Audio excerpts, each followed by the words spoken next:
this shit. Got my fucking stomach in, never eat a fucking again. Better pray for all my sin, I don't feel no pain again. Fucking quit, got my fucking stomach in, I don't need a fucking again. Suffer now for all my sin, never feel no pain again. If I'm what I eat, then I must be nothing. If I'm what I eat, then I must be nothing. If I'm what I eat, then I must be nothing. If I'm what I eat, then I must be nothing. Waking up like I ain't broke. All I need's a fucking smoke. While I fucking walk, drink another fucking coke. Food just make me wanna choke. Got my stomach I like smoke. No, that's not a fucking joke. Clear my plate, I'd rather croak. Extra shit like a bad plot. Mentally all I do is rot. Feels like I've been fucking shot. Fuck this life, I only set my lot. Why so fat? Why so fat? You so ugly, got no tats. Why so fat? Why so fat? Now you fit just like a mat. If I'm what I eat, then I must be nothing. If I'm what I eat, then I must be nothing.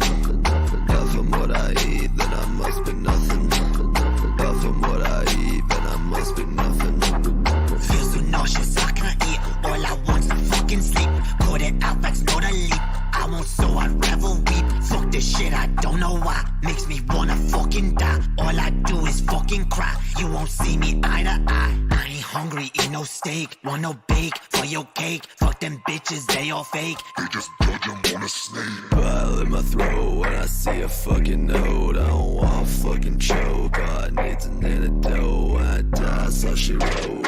If I'm what I eat, then I must be nothing. If I'm what I eat, then I must be nothing. If I'm what I eat, then I must be nothing. If I'm what I eat, then I must be nothing.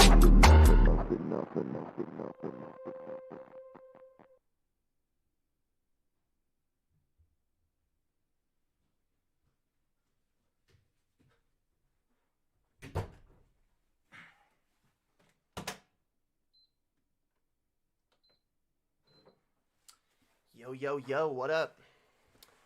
What up, y'all? What it do? What it do? What it do, yo? Jesus.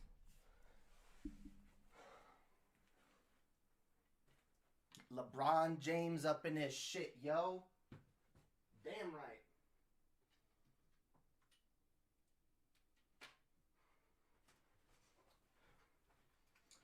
Sorry, I started this stream ill-prepared. I'm here. I'm here, yo. What up? How's it? Oh, wrong thing. Yo, how's everyone doing, yo? Yo, too much yo. The yo drinking game continues.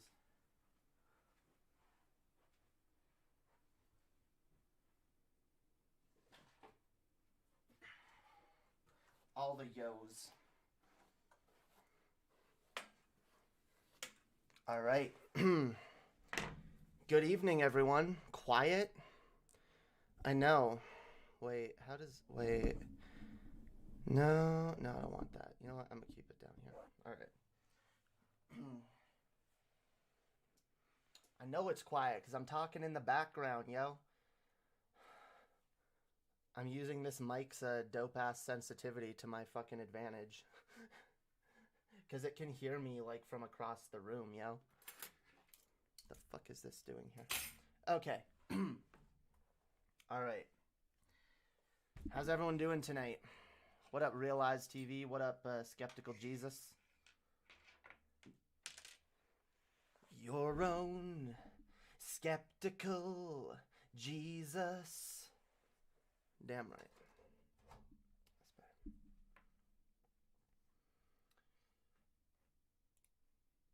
Ah.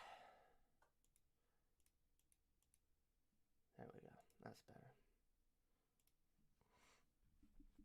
Here, we'll put this a little closer. There we go. Hell yeah, I continue to exist. Don't we all, yo? Existing is dope. Damn, why is it wait. Why is it still so quiet? Am I quiet for y'all? This is the first time I'm using this new mic on stream, so might be a bit wonky. Might have to Might have to figure some shit out. What? Why? You know, I really hate these pop filters. Yes. Well, who asked you, Realize? You fucking dumb fuck. I'm kidding. I love you. Wait. Hello. You know what? Let's just boost that from there. And then we will boost test. How's that? Is this better, y'all? Wait, I feel like that's too loud. Wait, okay. How's this? Yo, what up, Canadian Führer, Realize TV, Drew Stratton, Skeptical Jesus? How's everyone doing, yo? Hope everyone is fucking Gucci. Hells yeah. Hells yeah. Hells yeah. Okay.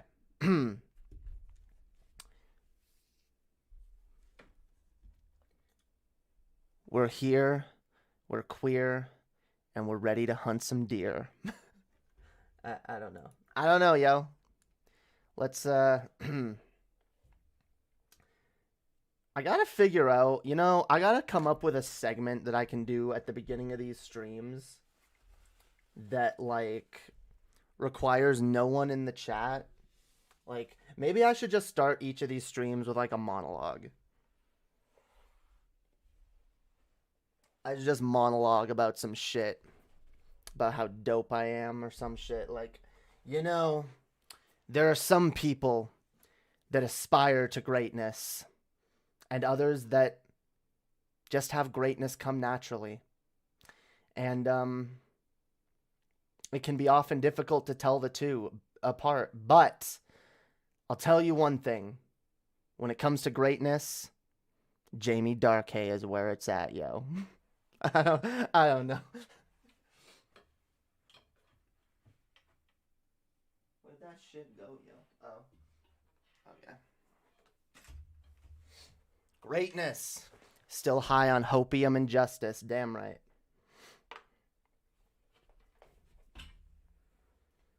All about that hopium, yo. All right.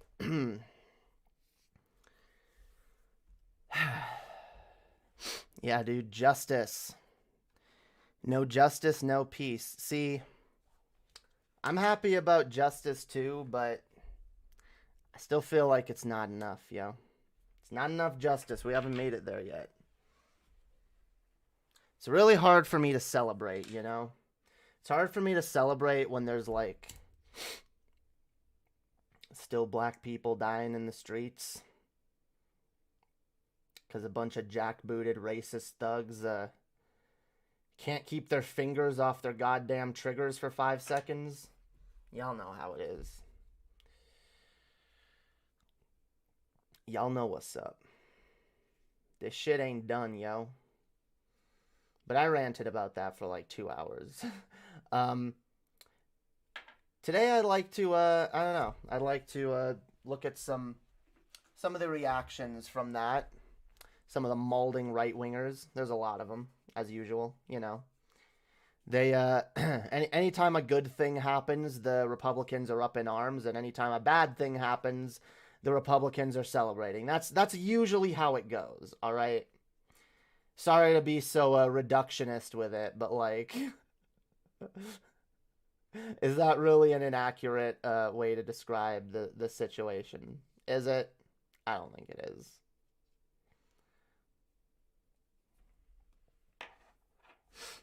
Yo, what up, Blaine Hoover? How's everyone doing? Yeah. Gotta get this, I got this stream out there, yo. Maybe, you know what? Maybe it's my fault. I started late. I apologize for that, y'all. I apologize. I'm Whitey, and I apologize.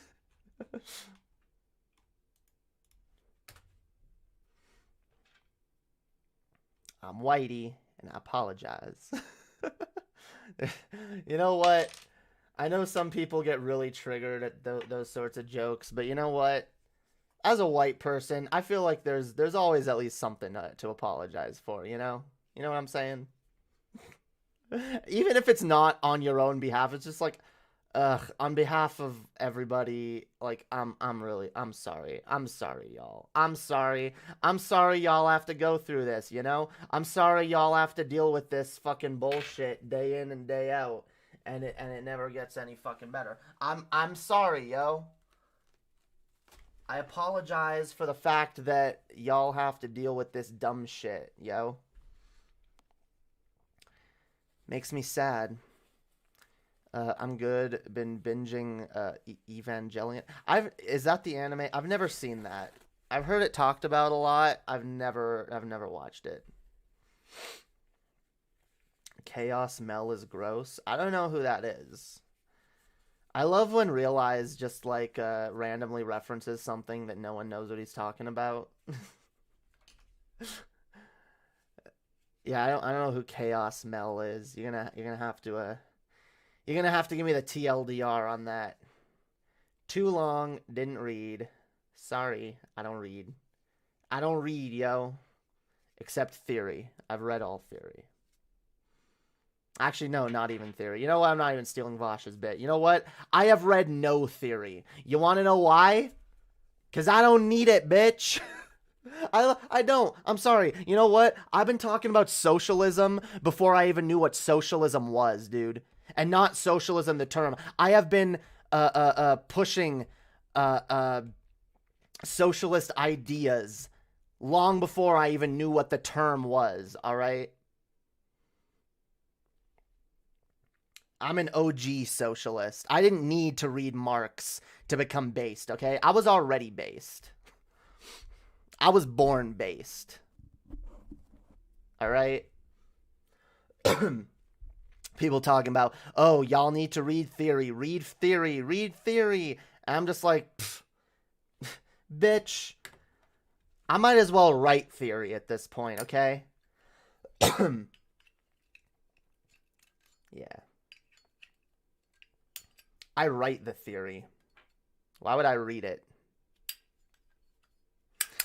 Oh, that's who you're talking about. Okay, Chaos Mel. Okay, the person that Vosh debate. All right, I did listen to that debate. All right, now I'm caught up. I didn't. I knew the person's name was Mel. I didn't know their name was Chaos Mel or whatever, or Chaos is Mel. I don't know what the fuck that. Okay, but Mel. Yeah, okay, I know who that is. Yeah, that was a good debate for Vosh. Mel came off as a lunatic. Yeah. And then people be like, "Why are you so mean to her?" It's like, what? Just because she's a girl? Just because she's a girl, fucking Vosh can't go hard just as hard as he would against any male opponent? Get out of here. Get out of here with that sexist shit, yo. I ain't down with that. Mel is a tanky star child. Damn. Well, fuck tankies, yo. Tankies are dumb. As I've said many times, okay? Forcing socialism upon a society does not work. It just doesn't. Socialism by force does not work. It always turns to fascism and then gets strawmanned as socialism for decades to come, further perpetuating the Red Scare narrative and making it so normies are too afraid to even touch socialism. It's not good, okay? It's not good. Tanky fucking logic is antithetical to actually getting socialism accomplished, all right? Yep. I think Mel is non-binary, but I thought Mel was a trans woman. Or am I getting it mixed up with a different debate? I was pretty sure Mel was a trans woman. I don't know. But yeah, any woman or even slightly femme MBs who show up on his stream are insanely babied by the fans. Super gross. Yeah, it really is. It really fucking is. Like, I'm sorry. I'm not down with that misogyny shit. I'm sorry. I'll treat a woman the same as I'll treat any fucking man, or an NB or anyone. I treat everyone the same. Okay, come on. Treating people different based on their gender is gross. It's gross, yo. It's not based. Either they say he's too mean or they say he's being flirty. Yeah, when it comes to shoe on head, it's like, oh, now like Vosh just wants to fuck shoe on head. That's why he's being so nice to her. Not because she's actually an amicable person who's willing to try and learn some shit and have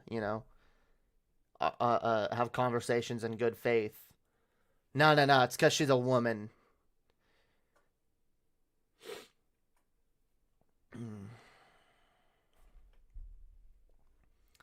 Yeah, really cringe. Really fucking cringe, dude. People need to let their preconceived fucking gender biases go. It's really cringy. Silly Jamie, thinking women have value beyond being hot. I know. I don't have any value beyond, like, my... See, I can't even make that joke because, like, if I turn off this filter, I look like a gremlin. So... yeah.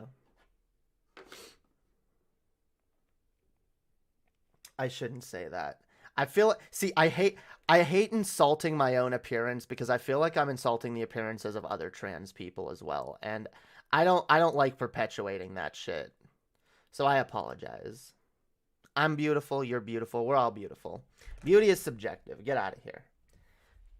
GTFO with that shit. But that's the thing. I still have that voice in the back of my head, yo. It's hard to get rid of. That fucking, oh, you're so ugly. Self-deprecation is good. No, self-deprecation can be good. It depends how you do it, though, okay? Self-deprecating humor can, when it's done right, is good. But when it's not, comes off as extremely cringy. Like, super cringy. I've seen you without a filter. Definitely not a gremlin. I mean, fair enough. I honestly see. Here's my more annoying thing. It's not that I look hideous, because like after I put on my makeup and shit, if I look in the mirror, I look fine. But then I fucking turn on. I come in here and like the lighting. I cannot get the lighting in this room to look decent at all. Like it just doesn't work. It does not work. I can't do it. I can't do it. The lighting is just terrible. It makes me look terrible. It almost like it like highlights all the imperfections that I'm trying to hide with the makeup. That is like, why do I even fucking bother wearing the makeup at all? Good lighting is very expensive. True. I just want decent lighting, okay? I just want acceptable lighting. By the way, your taste in tops is fucking great. Every stream, you're wearing the cutest, coolest shirts. Thank you.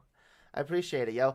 This shirt was... I made a mistake last night on Underhaven. I accidentally said that the shirt I was wearing last night was bought for me by Ann Kennedy. That is not the case. This shirt was bought by Ann Kennedy. The shirt I was wearing last night, the purple one with the long sleeves, that was bought by Rose Black. But, yeah. But if anyone wants to if anyone wants to buy me some more clothes, because I don't have a shit ton of clothes, I've got like I honestly feel like I wear the same shit too often because I only have a few shirts that I really like. So if anyone wants to send me some more shit, feel free to go do that on my Amazon wishlist, yo. Hell yeah. I try not to pimp that out too much, but it is a thing that exists. And if you send me shit, I'll open it on stream and fillet you verbally for well, not even just for that stream, for a while. See, I've brought up the fact that Rose Black bought me that one shirt and that Ann Kennedy bought me this shirt like a number of times. You get to like, it's like having your name in the credits, yo. It's like And this shirt is brought to you by... Yo, what up, Annie? What up, Kaorian K? Hells yeah. Hope everyone's doing great tonight. Hell yeah, like the stream for cute tops. Damn right. Damn right. See, it's even it's similar to the kind of shirt that my character here is wearing. Except not as many you know, crisscross thingies. Or yeah. But it's dope. It's dope. Yeah, I really like the off-the-shoulder thing. Even though, dude, I have this, like, I get, like, pimples and shit on my shoulders. I don't know why. They don't appear anywhere else. Like, my face is mostly fine. Every once in a while, I'll get, like, a pimple or two, like, around here. But, like, for the most part, like, my face is clear. But, like, my shoulders, like, break out constantly. And it's really annoying. Like, super annoying. Because, like, I like wearing shoulderless shit. I like wearing tank tops or tops like this. And, like, you can see, like, the redness from my shoulders. It's, like, really annoying. I used to cover it up with makeup, but that only made it worse. That made it break out, like, way worse. So I don't even fuck with that no more. I don't fuck with that. Let's see. Does this work? I guess shoulder breakouts because my job is sweaty. Yeah, it probably is related to sweat. Probably.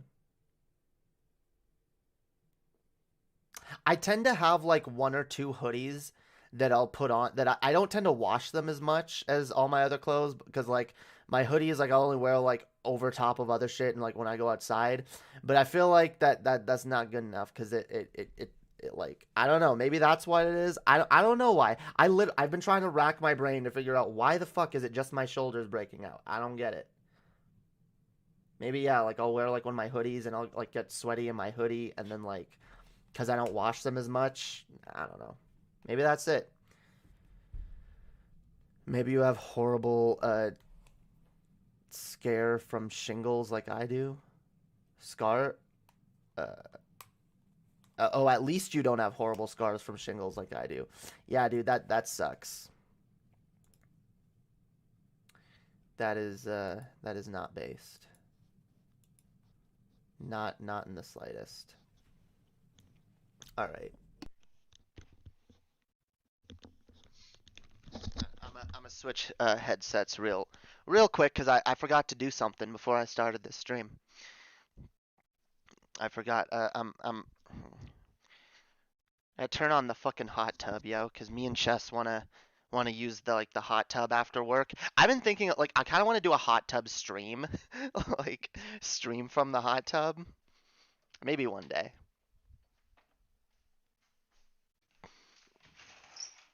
Maybe fucking one day.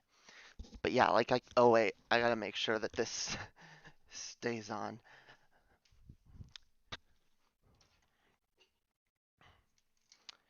But yeah, I don't know. I'm scared to do that because if the lighting inside is bad, like I don't even know how I'll look like outside in the hot tub streaming.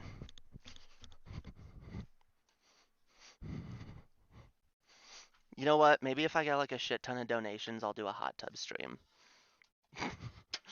Why not?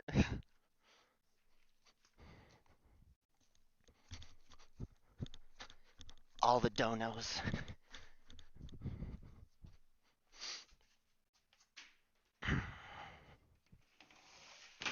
There we go. That's why I like having a headset, yo. I can go mobile during streams. It just doesn't sound as good. Sorry.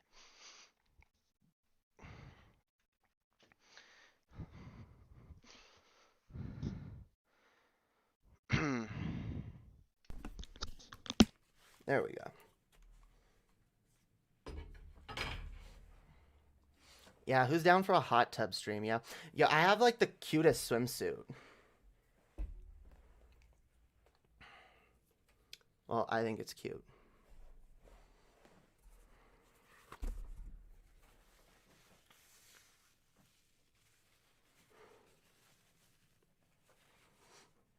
Yeah, dude, maybe like in the summer I'll do like a stream by the pool or some shit.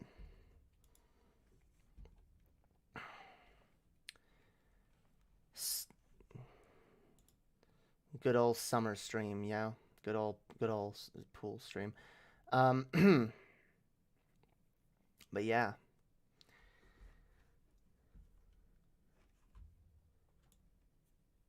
Yes. You will all donate your hard-earned money to me now. Wait.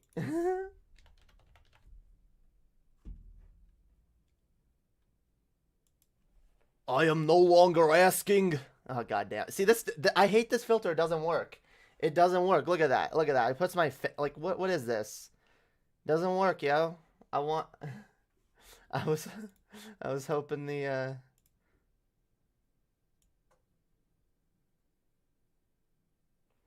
I am once again asking for someone to help me fix the size of my head so that it fits on my shoulders like a normal person. I am sick and tired of this country not offering its citizens ways to get their heads enlarged when it is needed. So I am once again asking for your support so we can afford head enlargement for all Americans.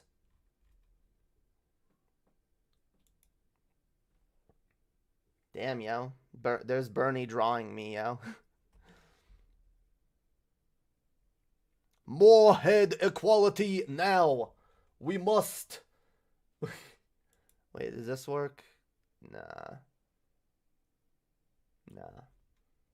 All these filters are kind of like, they're decent in theory, but they don't work. See, this one's my favorite, yo. Everybody should watch Jae Darké. It is the greatest channel on the face of YouTube. It is the most based socialist stream that you could possibly watch, even better than Vosh. I highly recommend that everybody watch Jamie. Do it now, yo.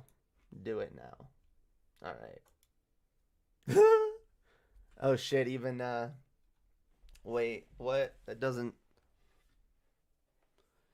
I'm just watching Jae Darké right now. She used to be a bad dude, but then she stopped being a Republican, and now she's based. Yeah, I don't know. I don't know. Whoa, that doesn't work. Let's blur. This is sensitive content, guys. I'd rather watch you than Vosh any day. Damn. Well, thank you. I know some people don't like Vosh, but Vosh is based. I like Vosh. You don't have to like Vosh. If you don't like Vosh, you don't gotta like Vosh. At least you watch one super based socialist.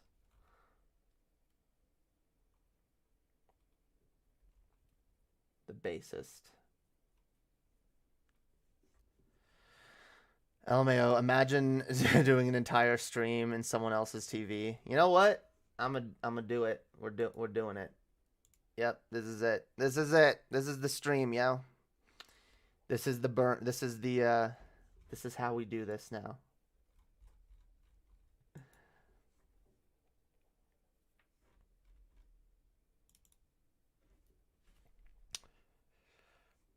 Vosh. The 1% of those with the largest heads have 99% of all head enlargement surgeries. I think he's either naive or dishonest. Really? How is he dishonest? What is he dishonest about? I don't know that I want to get into a whole thing of defending Vosh right now, but I'm curious what you think he's dishonest about or naive about.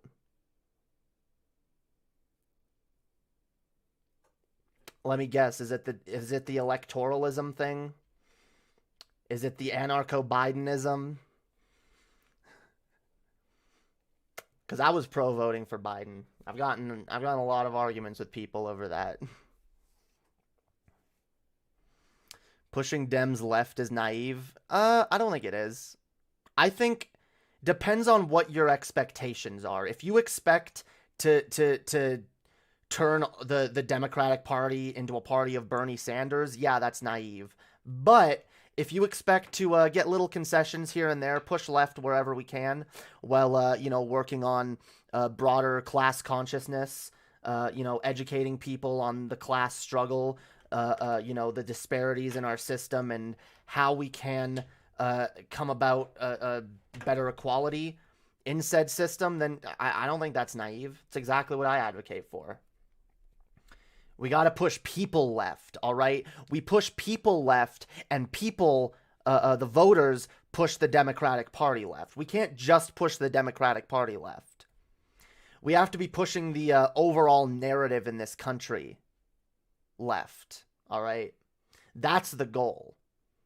We get whatever concessions we can here and there a little bit. We're not going to get we're not going to get Medicare for all out of the Democrats anytime soon, but hey, we can get a public option, which will be better than what we have now. Still not good, but better, We can get hey, Biden's about to push a big infrastructure bill, probably a lot of which is due to the concessions won by Bernie and AOC doing their work behind the scenes. And, I don't know if you read that bill, that infrastructure bill, I actually wanted to go over that. I don't know if I can find like a breakdown of it, but I think it will be moot if any change comes and the next person in office will undo anything. I think it's all theater. I don't. Look. Is it possible that if certain things happen that... Well, see, here's the thing. This is one of the reasons why I was never for just electing Bernie so he can do all the stuff he wants to do by executive order, because I think doing things by executive order is dumb. It's going to be very easy to undo in that case, which is why Biden was able to undo everything that Trump did by executive order, by overriding them with his own executive orders. But when you put certain policies in place that affect everybody and that are good, they're way harder to get rid of, which is why, if you have for example, okay, if we were to institute, rather than trying to push more welfare programs that only affect certain groups, if you were to do something like Andrew Yang's UBI initiative, something that affects all Americans get $1,000, how the fuck is a Republican gonna come and undo that? If we have now like a policy that objectively makes life better for everybody, how the fuck is a Republican gonna come along and have any ability to undo that without becoming the most widely hated president of all time? Like, if we get like Medicare for all enacted at some point, right? And it actually, like, Medicare for all, like, there's a reason why, like, Republicans are, oh, we got to get rid of Medicare, it's broken, doesn't work. If Medicare was expanded to where it actually does work for everybody, and it actually, is effective, it would be way harder, because that would become a really popular program overnight. How do you undo something that's that popular? I'm not saying it's impossible, but you see, Obamacare was really easy to dismantle because it had a lot of holes in it, didn't work as well as it should have. It was just a mandate to buy private insurance. It was bad, and people on the right and the left hated it. So it was really easy for a Republican to come along and just, snap, done, gone. Whereas if we got something like Medicare for all implemented, any president that tried to dismantle that, their approval ratings would go through the fucking floor. Whoa. Like Paul said, the ratchet effect. I know we won't agree on this, but I love you anyways. Well, thank you. I appreciate that. And, look, I get the ratchet effect thing. I agree the ratchet effect is a problem, but look, hang on. TJ put out a tweet the other day that perfectly kind of like explain this, or explain the argument that I've been making on this for a while. Where is it? God damn it. Was that it? No. Here, I'm just gonna go to. Okay. The ratchet effect. Oh, there it is. Okay.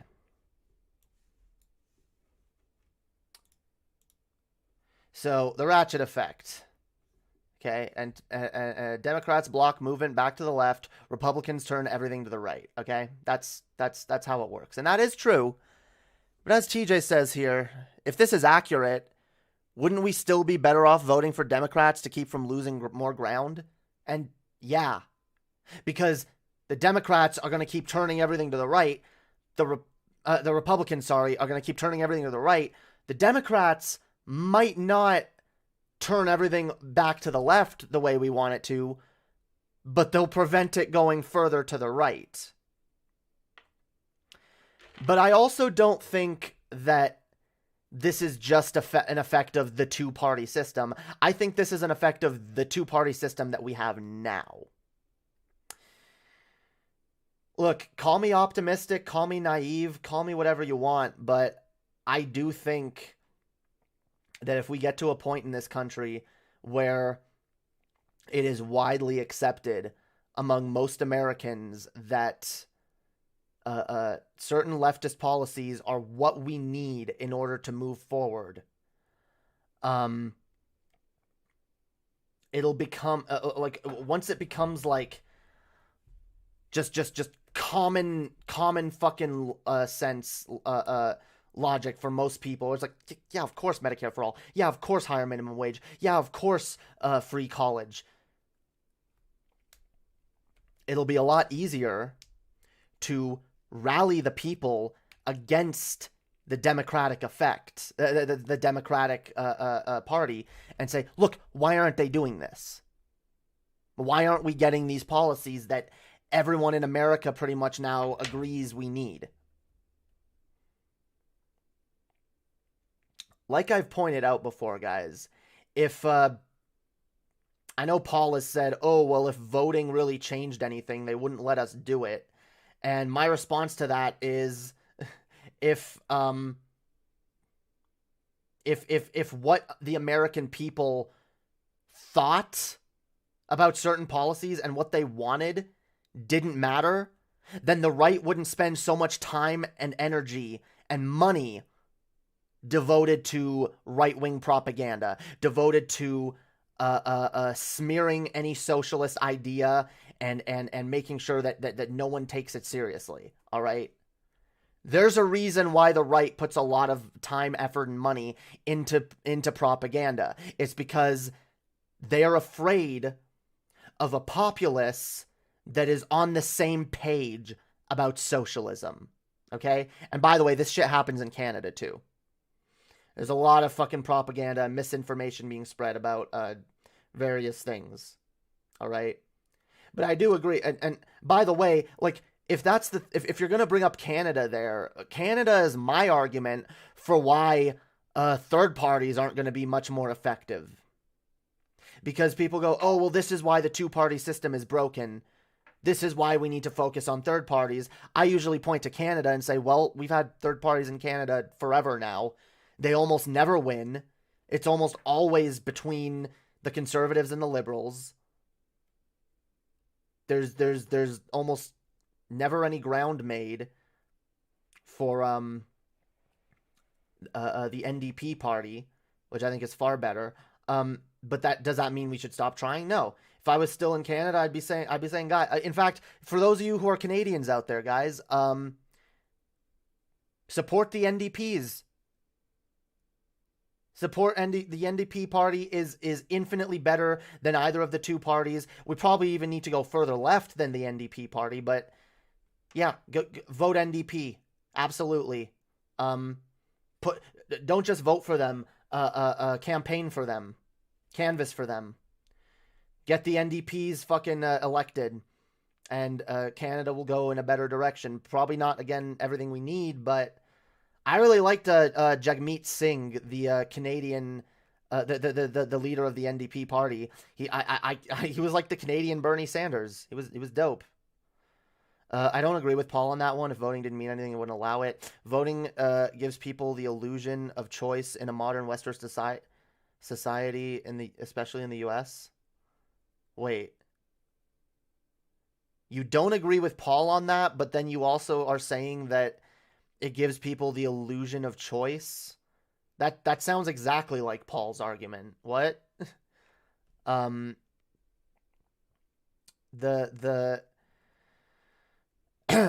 Look, it's not just about the illusion of choice. Again, like I said, if it was just the illusion of choice, the right would not spend so much energy on propaganda, okay? They would not be so terrified of people moving left. They would not be so terrified of Bernie Sanders. They wouldn't be trying to smear Bernie Sanders and AOC at every fucking turn. So yeah, no, I don't agree with that. No, what Paul said, the whole if voting thing meant anything, they wouldn't allow it, not the other part. Oh. I feel like the other part is implied by what Paul says. Honestly. I don't feel like that's too far off from, I think someone who holds that, one of those positions would easily hold the other. Look, am I telling you that voting is going to be some magical thing that's going to save us all? No. Okay? But I do think voting is important. Honestly, see, here's the problem. Because a lot of people get fucking disenfranchised, especially when they pay attention to the national elections and it doesn't go anywhere, that they forget about local elections and the change that can be done there. If Andrew Yang gets elected as mayor of New York City and institutes a UBI and it works, guys, we could have UBI catch on around this country.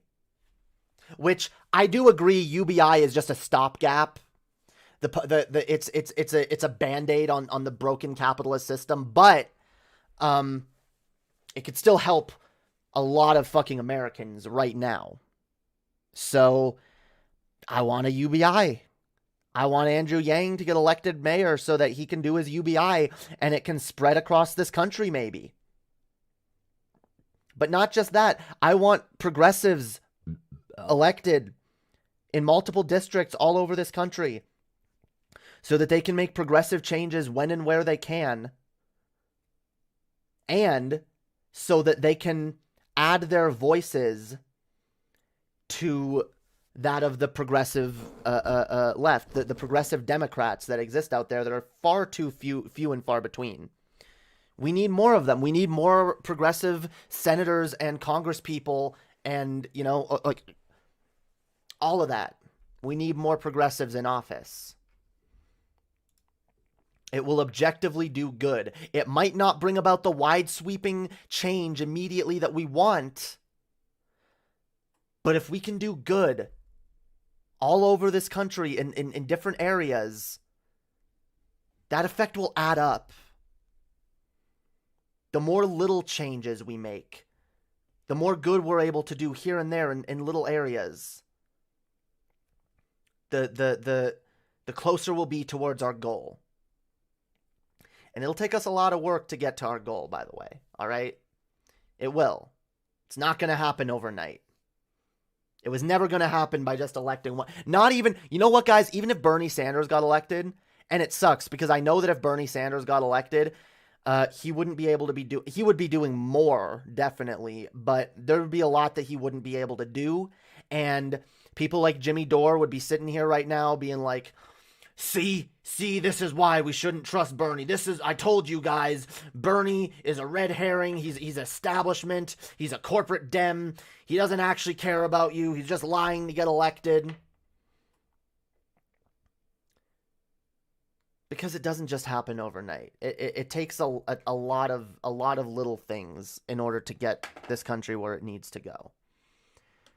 And I don't want to give up on that. I don't want to give up on electoralism. Look, if electoralism fails and it turns out to not have any effect, and I was just been wasting my fucking time, fine. What bad could I possibly do by, well, I guess Paul might have his own opinions on this, but, what negative effect would really come about trying to push the country left wherever we can? How is that a bad thing? Because if we fail, okay, so what? But if we achieve what we want to achieve, at least a little bit, if we get little concessions, little inroads here and there, all right? Yeah, the alternative to electoralism, it's not necessarily violence, but in a lot of people's minds it is. In a lot of people's minds it's like, yeah, we don't need to do electoralism, we need like a violent revolution, which I wholeheartedly disagree with. I'm not for violence. I'm for peaceful revolution, peaceful protests, peaceful worker strikes. Absolutely. We need to unionize this country. That is something that solidarity and unions and shit. I absolutely agree with Paul on that. We need to be working on that 100%. But that doesn't mean we can't also work on electing progressives all over this country. In order for Bernie or someone like him to be effective in office, both parties need to be out. No, I'm sorry. That's wrong. I know it seems like a long shot. I know it seems like it'll never happen, but it is entirely possible to take over one of these two parties. It is.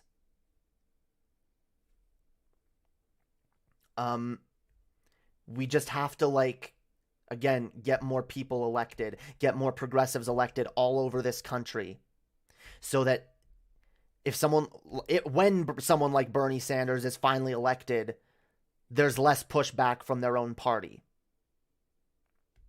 And I do believe someone like Bernie can get elected, by the way. Bernie got closer each time, and the country's getting more and more progressive. It's taking a long time, but more and more people are getting on board with the ideas that Bernie Sanders was proposing. We've got to do that work in the next 4 years. We have to do the work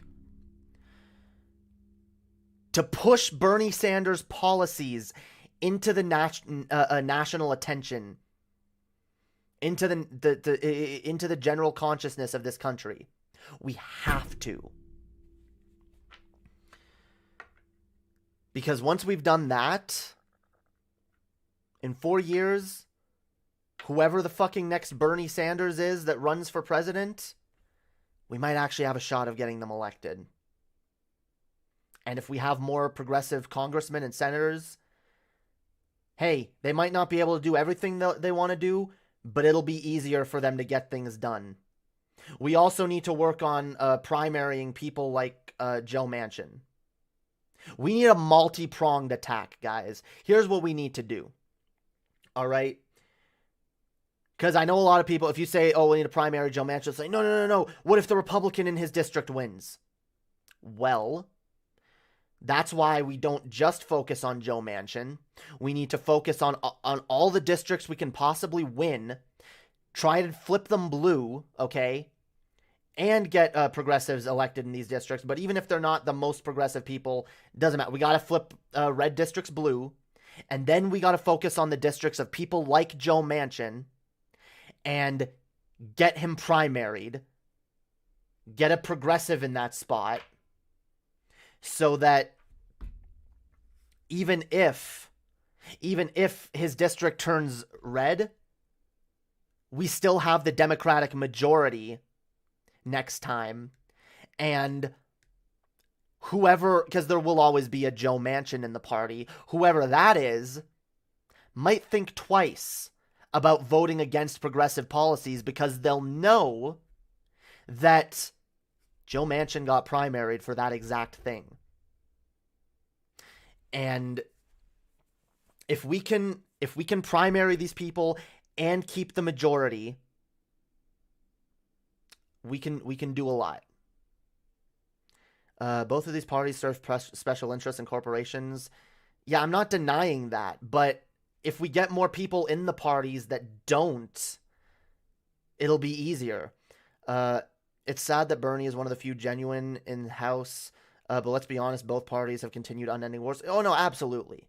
Okay, and even, look, guys, I'm sorry to say, this is complicated, this is messy, this is not going to be easy. Even if Bernie Sanders himself is elected in 4 years, there's probably going to be shitty stuff that our country still does.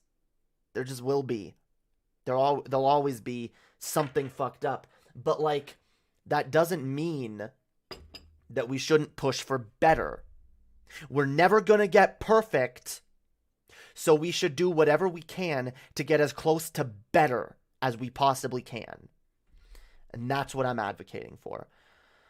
I've mentioned this before, but it's bizarre to me from an evolutionary standpoint why people are so resistant to change. You'd think we'd be more adaptable in order to thrive better.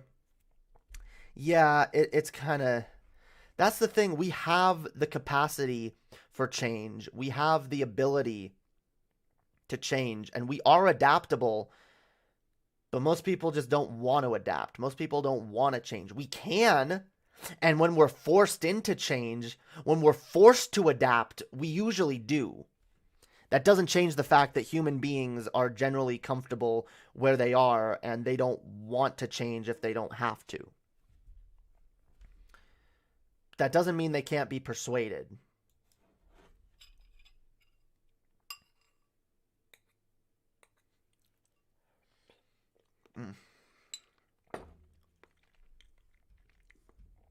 We need to push change ninja style, so strategically. Yep, that's what I'm talking about. Strategy.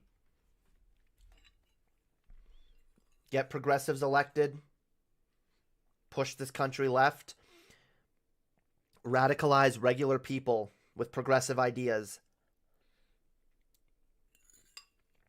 That's the path forward.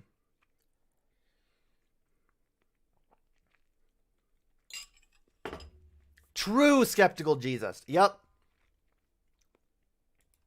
Very true. Young people don't seem to realize how far left things have moved just within my lifetime. We're winning, but it's very slow. Yeah, true. I mean, a lot of people just don't think of history, okay? Look back 60 years or however long ago the 1960s were. Was that 60 years ago? I think something like that. Whatever. Look back to the 60s. Look how bad it was for black people back then. I'm not saying it's perfect for black people yet, or even good, but it's getting better and better each decade, okay?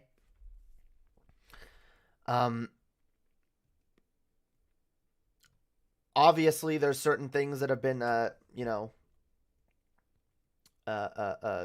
stagnant, healthcare over the years, but we just got to convince people that that's the important fight to have next, is healthcare. And education, and all of this. Change happens slowly, heartbreaking. Yeah, it does suck. It sucks. It sucks how slow shit goes. But to say we're not progressing at all I think that's naive. We are progressing. It's just taking time. We gotta be, right now, we gotta be changing hearts and minds, dude. That's our goal right now. Winning over hearts and minds of regular people, convincing them of the solutions, right? As MLK said, the arc of justice is long but trends towards justice, or something like that. Yeah. Yeah, exactly. We are getting better as a society in a lot of ways. It just takes a hell of a lot of time because right-wingers exist, and their entire goal as a group seems to be pushing us backwards wherever fucking possible. And we gotta push back as well. We gotta push back against these people. Absolutely.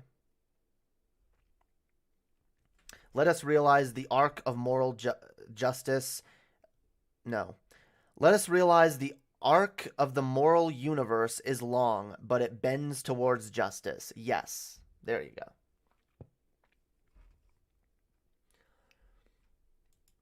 Imagine being someone who grew up during segregation.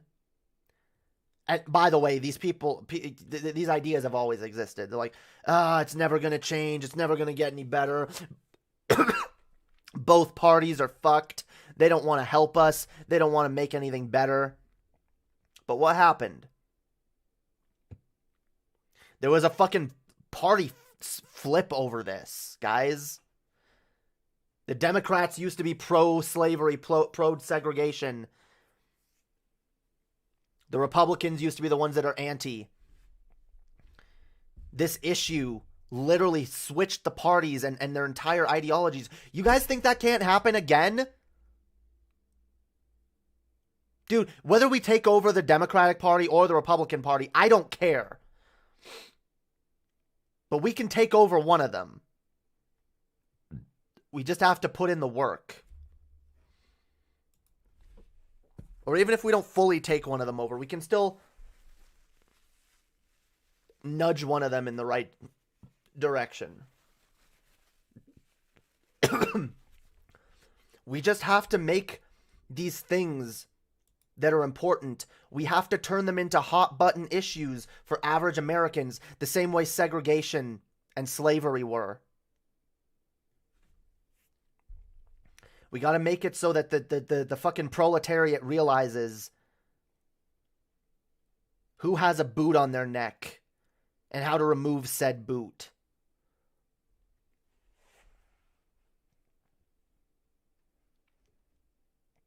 I had to Google it. Yeah, no worries. But it's true. Based quote, yo.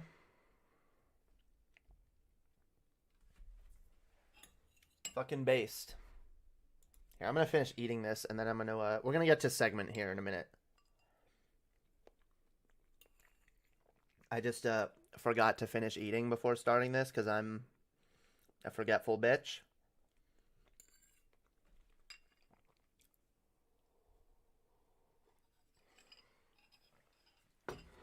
Yeah. Okay, that's better. Sorry, guys. I don't like eating on cam. I'm not a mukbang streamer or whatever the fuck they call it. All right. So let's take a look at some stuff, yo. Let's dive into some shit. Where is my stuff that I pulled? Oh. Wait. Okay, it's right here. Okay. All right. So let's take a look at let's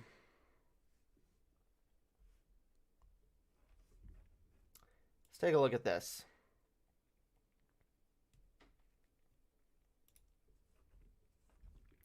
LeBron James explains why he deleted tweet on police shooting of Ma'Khia Bryant.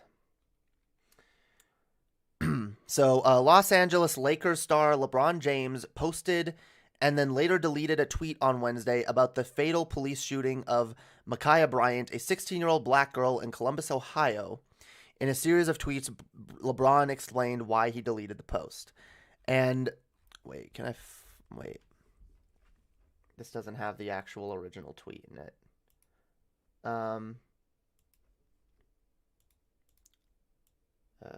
Tweet.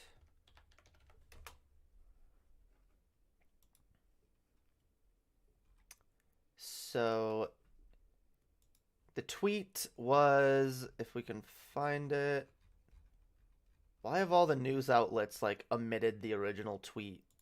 Is it because, oh, well, he deleted it, so it's just going to pretend it never happened? Like, what? No, but show us the fucking tweet, guys.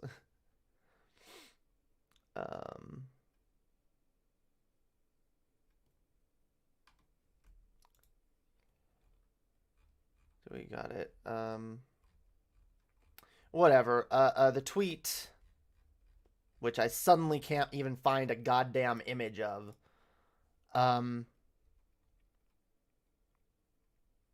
Wait, okay, here. This is what I can show you. There we go. See, it's right there in a little. It had a picture of a cop that shot a 16-year-old black girl, and it said, "You're next." Hashtag accountability. And here's what so he put out a couple tweets explaining why he deleted it. Anger does any of us any good.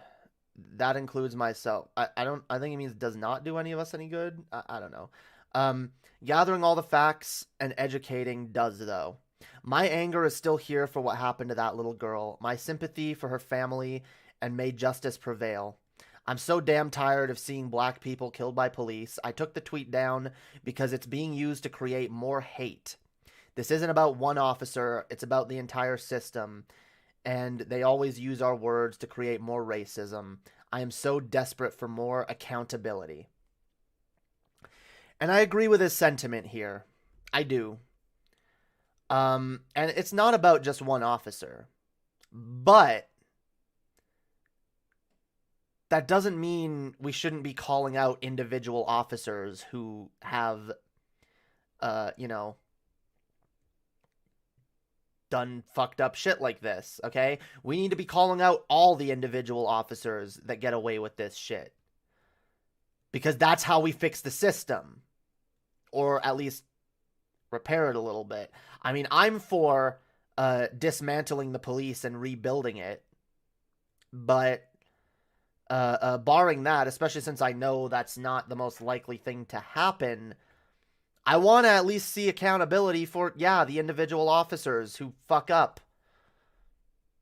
So, I'm kind of annoyed that he took down this tweet and, walked back from it.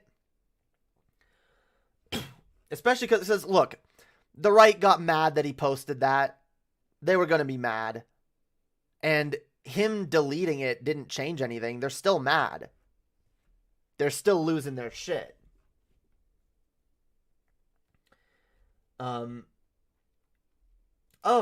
Chess sent me a picture of the tweet. I didn't even realize that. Okay. There we go. Well, this fucking dipshit white supremacist right here. He should be next. We should be getting fucking accountability.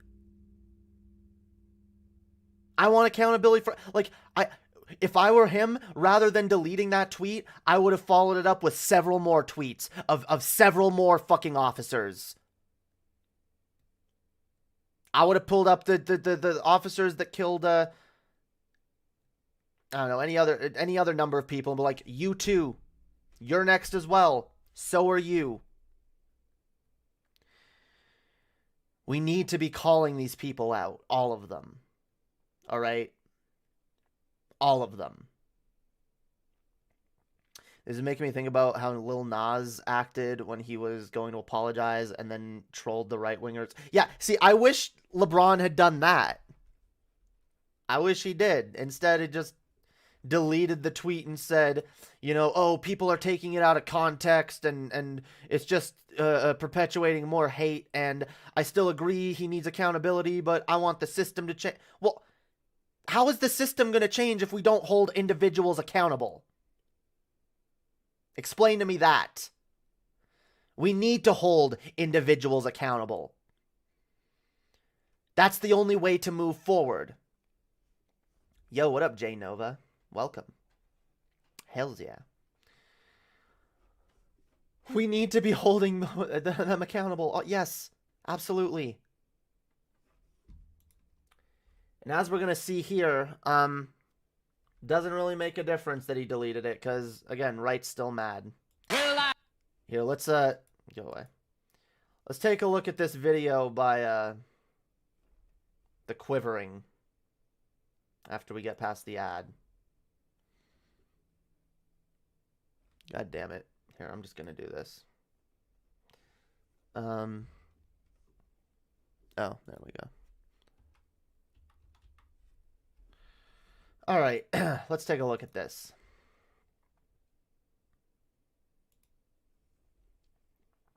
Instant regret. LeBron James blasted after putting hero cop in serious danger. Okay. I can't wait to dive deeper into this one. Hero cop. Yeah, for these people, any cop that shoots a black person is a hero in their mind. All right. LeBron James is an absolute moron. Leave a like. Make sure you click that red subscribe button down below the video. I mean, I guess there is more to this story, but whether or not you think LeBron James is one of the best basketball players of all time is a debate, maybe. But he's also one of the biggest morons that's ever played in the NBA. He legitimately put a man's life at risk today, and only after receiving nearly 50,000 retweets, he finally deleted the tweet. LeBron. So how the fuck did that put a man's life at risk? I know you motherfuckers, you Nazis want to like, and the quartering is a Nazi, by the way. I'm not fucking playing games with that. I know you Nazis like to like pretend that like, oh, Antifa is so dangerous. They're a bunch of thugs. They're monsters. They're killers. They're gonna attack people and burn down cities. No one's fucking doing that, yo. I'm sorry. If this cop's life was at risk, then so was Derek Chauvin's and every other cop who's done this in the last few years. Like, get the fuck out of here. When has a single one of these cops been attacked or killed or anything? Or like, what the fuck are you talking about, dude? Put a man's life at risk. I love this concern trolling, dude. Like, oh, like, I'm just worried for the life of this cop, this hero. Yeah, I'm still waiting for you to explain to me how the fuck he's a hero or anything other than a degenerate white supremacist. James famously said, when criticized about his activism, I'm kind of the wrong guy to actually go at because I do my homework. Oh, do you, LeBron James? Well, he decided, and this is exactly why I don't give... Look, I know a lot of my viewers don't care about sports ball. I legit used to. I was a season ticket holder for the Milwaukee Bucks until the NBA bent the knee in the Hong Kong scenario, in which I canceled my season ticket. I loved the sports. I was the biggest basketball fan until a player did something that I disagreed with. And the NBA didn't kick him out immediately for having political positions. Yeah, in other words, I was a fan of basketball until I got triggered by one player. Like, holy fuck, dude. What a little snowflake. Imagine really enjoying something and then, like, one person involved says a thing you disagree with and it's like, no more. Like, did you actually enjoy it or are you just, like, pretending? Is this just you being like, oh, yeah, no, like, here's my, like, I know what I'm talking about and I'm totally, like, I don't know, dude. I don't know one way or the other. It's just kind of dumb. Tickets. I was a huge football fan. Now I casually watch it. And it's not just the getting woke. It's that I work 70 hours a week. I want to just get away from it. I used to do that with sports. Now I watch reality TV shows about polygamists or cults because that is the only opportunity I have now to just turn my brain off and get some entertainment. It wasn't just all the advertising. Wait, you can't turn your brain off and get entertainment watching basketball anymore, really? I mean, I've never enjoyed basketball, so I don't get it. But, like, if like, seriously? See, this is the thing. You're bringing politics to it, okay? You're bringing politics to it. Because some people involved in the NBA have political positions you disagree with, you can't just say, you know what? I don't care. I'm still going to enjoy this thing. You have to have, like, this political lens that you view it through. That's your own fucking problem, dude. Stop whining like a little fucking snowflake. Get the fuck out of here. On their jerseys and on the floor of the NBA. It was every single commercial in the game. It was a literal 3-hour activist event. Some people wanted to watch that. I didn't. And I'm not alone. In fact, the NBA is reaching historically low levels of viewership. Now, part of that is that there are no fans in the stands. But they're not letting fans in the stands, and nobody wants to watch their garbage project on... Oh, get out of here, dude. The only reason... No, it's not because of COVID or the... I mean, whatever. That obviously adds to it. But no. It's because basketball is too woke now. What, does this shirt trigger you that much, dude? Seeing people wear shit like this is like, oh, I want to enjoy the basketball game, but like, one of the players is wearing a jersey that has a slogan I disagree with. Oh my god, dude. Get the fuck out of here. TV, everyone's got their reason, whether it's bending the knee to China, whether it's morons like LeBron James, whether it's the league getting woke or too political, whether it's every single commercial being a political activism commercial, whether it's any combination of those things would be legitimate reasons to tune out. But LeBron James decided that he wanted to try and ruin what is, in my opinion, a heroic police officer's... I know it is. I know in your opinion it's heroic. Trust me. Yeah. Oh, so heroic to be a cop that shows up and sees two people in an altercation and bravely pulls out his gun and fires. Yeah, a brave cop who's so brave that he didn't even bother throwing himself at the situation, try separating the two people. He didn't try, de-escalating in any fucking way. No. He was so brave that he showed up and he knew what to do. He knew that firing 4 rounds into that 16-year-old girl, that was the right thing to do in that moment to save lives. Get out of here. We talked about this on Underhaven last night, and I know I've gotten pushback that like, oh, well, it seems like it was actually a justified shooting. No, I still don't think it was. Sorry, I still don't like the way that cops show up and just shoot first and ask questions later.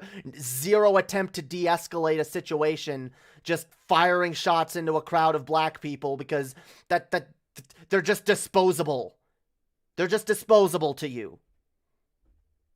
Like, yeah, no, he's not a hero. He's a pussy. A hero would have tackled that girl to the ground whether she had a fucking knife on her or not. That's what a hero would have done. In fact, I've seen civilians that have done more in situations like that than this cop did that I would call a hero. Who's like, two people are in a fight where they're seriously gonna fucking hurt each other, and some dude's like, hey, break it up, gets in the middle, tackles one of them, like, pulls them apart. There were multiple cops there. Why did they have to have their guns out? Why didn't they go and just tackle the people that were fighting?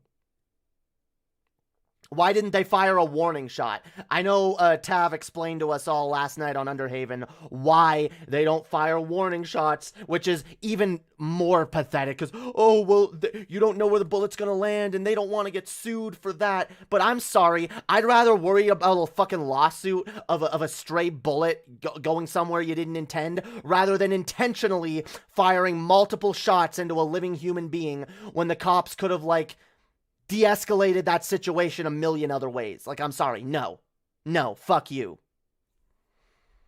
Fuck you if you think that's justified. It's tasers, beanbags, anything. Like, what the fuck? No, pull out your fucking gun and fire deadly bullets into people. Go fuck yourself. That's not a hero. That's a pussy. A police officer's job is to put their own life at risk in order to save civilians. In order to save lives. That is not what these cops did. These cops showed up, saw an altercation, and just started shooting. As they always do. And I'm sorry. Those sort of tactics are inexcusable. They're inexcusable.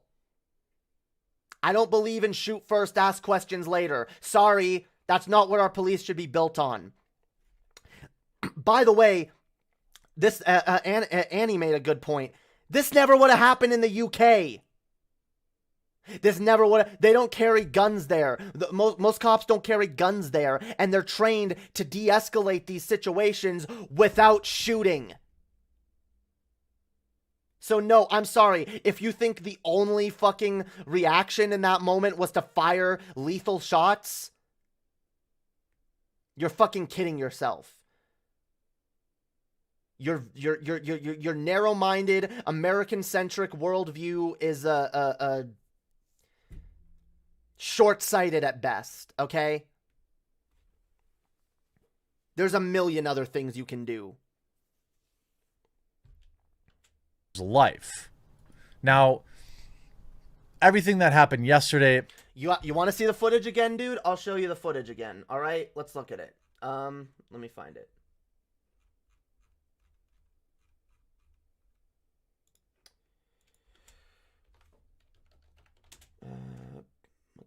Ma'Khia Bryant shooting body cam footage.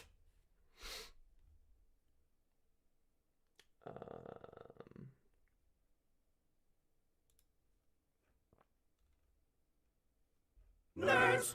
Have new money. Go away. Fucking ads, yo. I don't know if this is whatever. We'll use this one. Here. Okay, let's take a look at the clip again, guys. Let's take a look. I know what some people are gonna say to it already, but I want to look at it again. We looked at it again on Underhaven last night. Let's look at it here. It's at some point. Okay, wait. Okay, here it is. All right.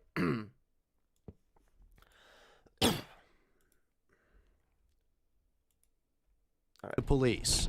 Arriving at 3171 Legion Lane on the Footage shows 7 people in a driveway, and when the officer says what's going on, that's when another woman is shoved to the ground. Police later identify Ma'Khia Bryant. She appears to be the one shoving down the other woman. We are going to slow this part down. Officer Reardon draws his gun 10 seconds after getting out of the cruiser. A woman on the ground gets kicked by a man on the sidewalk. Columbus police say other potential crimes within this video are being investigated separately. Then you see Ma'Khia Bryant lunging towards a woman in pink with what appears to be a knife. Then the first shot is fired. We're going to pause this video here for 10 seconds as Ma'Khia falls to the ground and the officer's gun is still pointed at her. We're not going to show her death out of respect of her life and for her family. A second officer's body camera arriving on scene picked up the shots. This is as much as we could show you right now. Again, out of respect for Ma'Khia and... All right, so, look, was Ma'Khia Bryant innocent? No. She was clearly attacking some people. I don't know what was going on.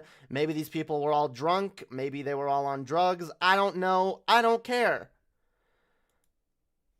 There was clearly an altercation going on.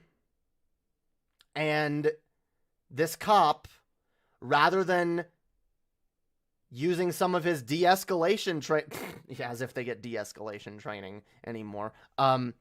They should. I don't know whether or not they do it. Instead of doing some de-escalation shit, instead of grabbing his taser, instead of anything, his first reaction is to pull out a gun and fire bullets at people. And he fires 4 shots at this girl. I'm sorry. I don't think that's justified. I don't care that she had a knife and she was about to attack someone. I don't care. He could have used a taser. He could have ran at her and tackled her to the ground. But his first reaction was to fire shots. And not just 1 shot, but 4. Why not just 1 shot? Why not just a warning shot? 1 shot would have incapacitated her immediately. Why 4? Because again, these cops are fucking pussies. Pussies! They don't want to go get in between these two people, break up the fight. They don't want... Tackling would not have worked. She was already lunging. He would have had...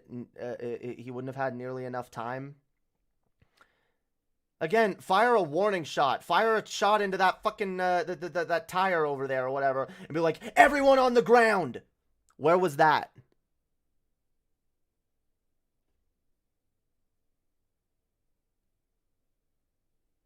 I'm sorry, there's more ways to de-escalate this shit. This cop is not a hero, okay?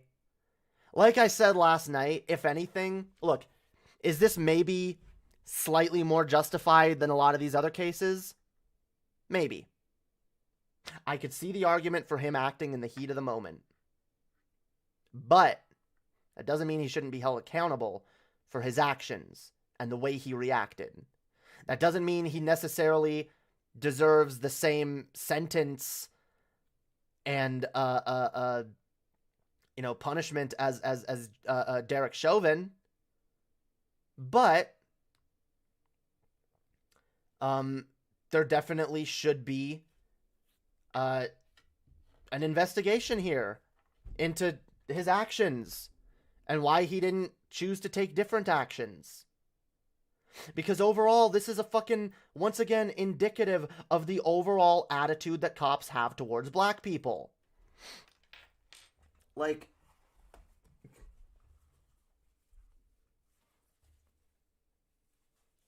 black people are thugs, they're monsters, and they're disposable. And they're dangerous. I'm not saying he's a hero, but this all happened so quickly. He literally got out, saw her midway through attempting to stab someone. Yeah, I get that. Which is why, again, it's a little more nuanced. That doesn't mean he was in the right. And that doesn't mean he shouldn't be held accountable. All right? And that also doesn't mean that Kobe Bryant... Like, I still fail to see... Not Kobe Bryant. LeBron James... tweeting that put this man's life at risk? Excuse me?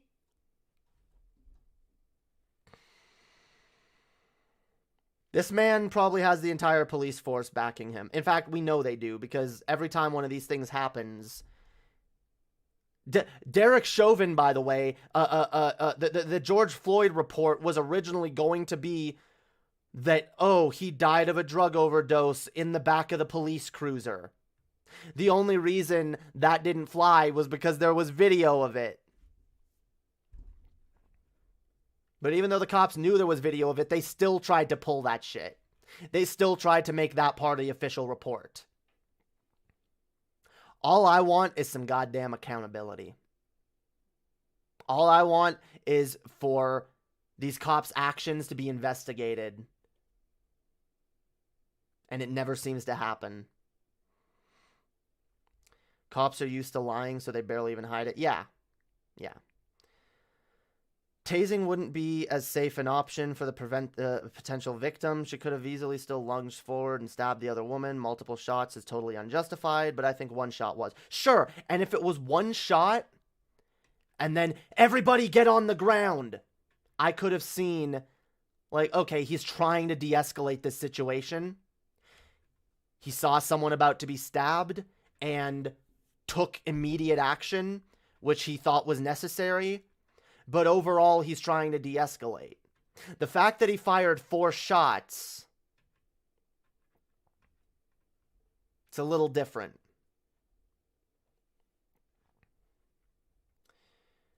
And again, you know what? If an investigation, a proper investigation goes into this and they decide, you know what, there really is nothing else you could have done, then fine. But there needs to be accountability. There needs to be some kind of like... There needs to be some kind of action taken from this. Again, cops have an attitude that is like, what is this? Cops have a policy to respond with lethal force with lethal. God damn it. Cops have a policy to respond to lethal force with lethal. I can't spell. Lethal force with lethal force. Oh my god, I can't speak.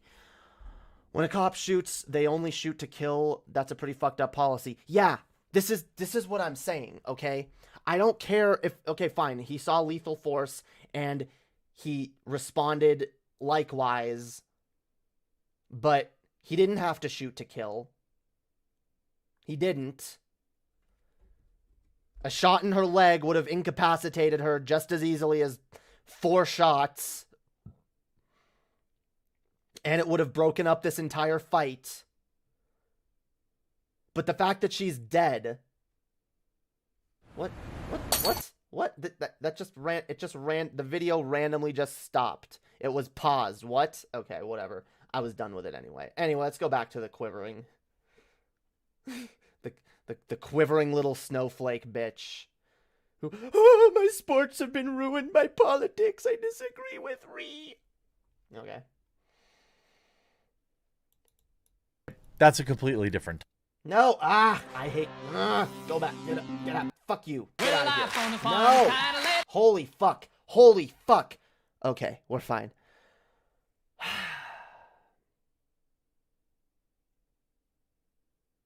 I hate ads. Fuck ads, dude. Just because I made one wrong click, it all fucked up. Okay. But there was an event yesterday where an officer saved a young black female's life. That's what happened. Okay? At the expense of another. He may have saved her life, which I don't even know necessarily that stabbing or whatever would have been lethal. But like, again, there's a million other things he could have done to save her life. He could have shot her in the leg. He could have tackled her. He could have tased her. He could have fired a warning shot and said everybody down. Instead, he fired 4 shots into her. 4! No, that's not justified.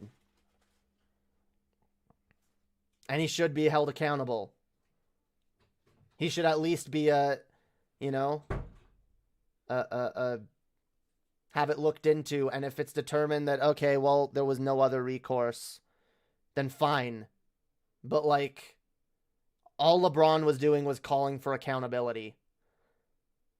I don't see the fucking problem with that.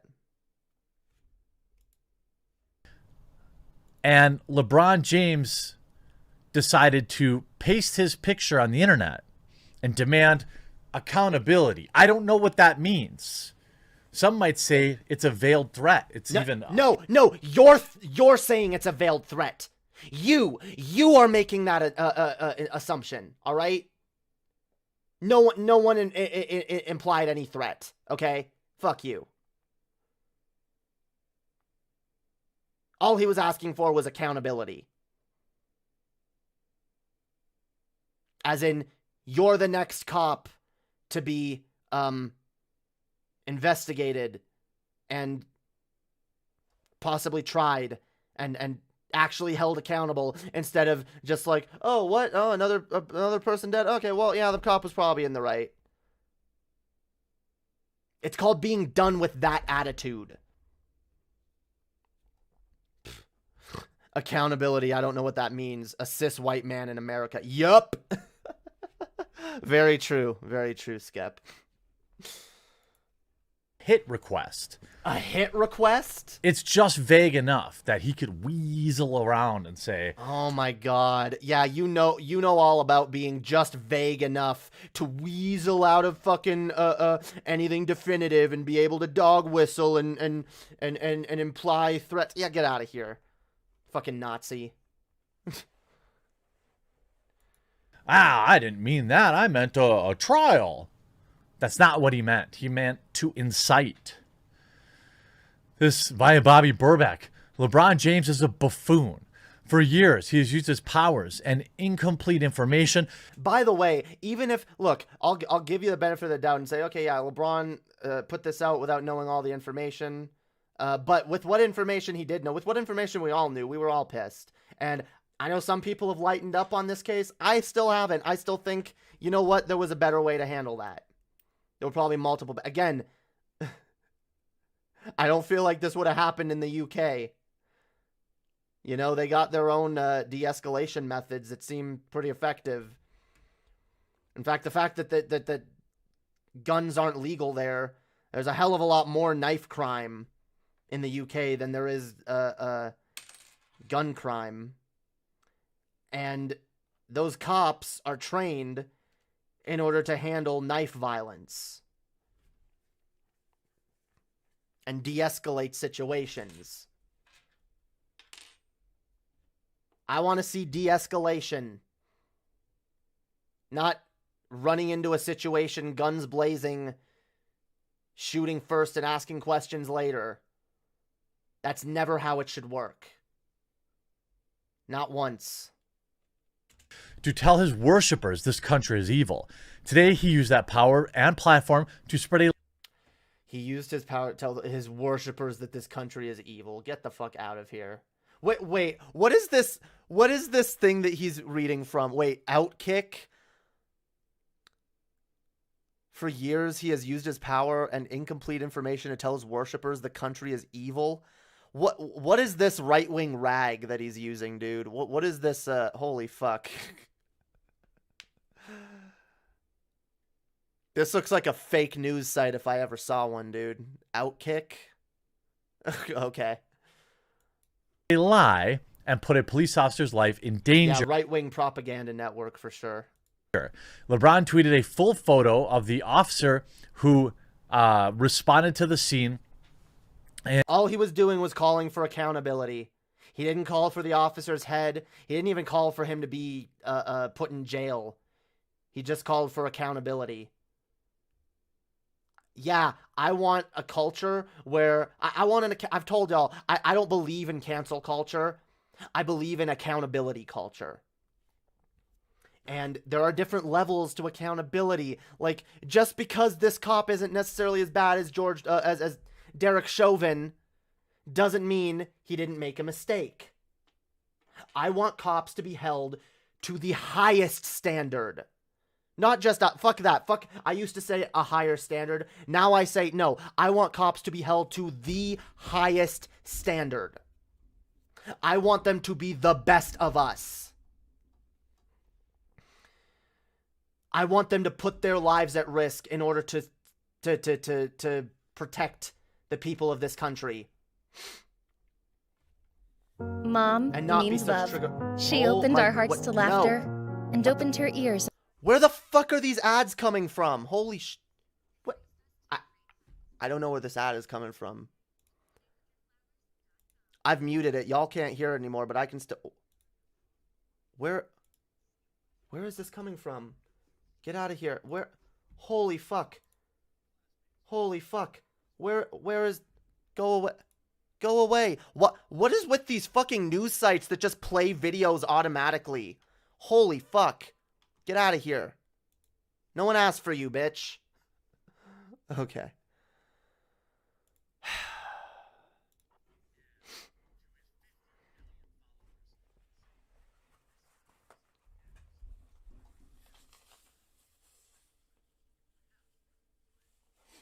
No, he doesn't. Not necessarily. He's saying next as in accountability. Okay? Again, there's levels to... Oh my god. I hate these people. There's no nuance with these people. Like, none. Zero nuance. This dipshit is too fucking dumb to understand the word nuance if he read its very definition in a dictionary. He could read every single word of it and still be like, what? I don't get it. Are you saying everything's not black and white? Holy fucking shit. Yeah, it doesn't mean a prison sentence. It means accountability, okay? Maybe it means he gets fired, or it means he has to go through sensitivity training, he has to go through de-escalation training and learn how to handle situations better. Maybe he just gets reprimanded for shooting 4 bullets into someone rather than just a shot in the leg. Like, holy fuck. Like, why the fuck don't cops shoot people in the leg? Why do they shoot to kill? Explain that to me. Why? Why? You can't incapacitate someone by shooting them in the leg? Fuck you. No, fuck you. I don't believe that. Not for a goddamn minute. It's never justified. It's not. It's almost never justified shooting to kill. Almost never. Almost fucking never. This is why I said, even before this happened, a few days ago, I was saying, look, I'm not even for cops killing people, even if they think someone else is in danger. There should always be methods of de-escalation that they put first and foremost. No one's life is forfeit because they made a mistake. Leg shots on a moving target are hard. Even if he was going to shoot her in the back or wherever the fuck he shot her, one shot was enough.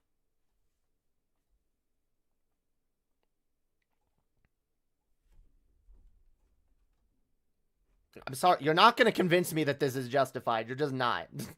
No one's going to convince me this is fucking justified. I'm sorry.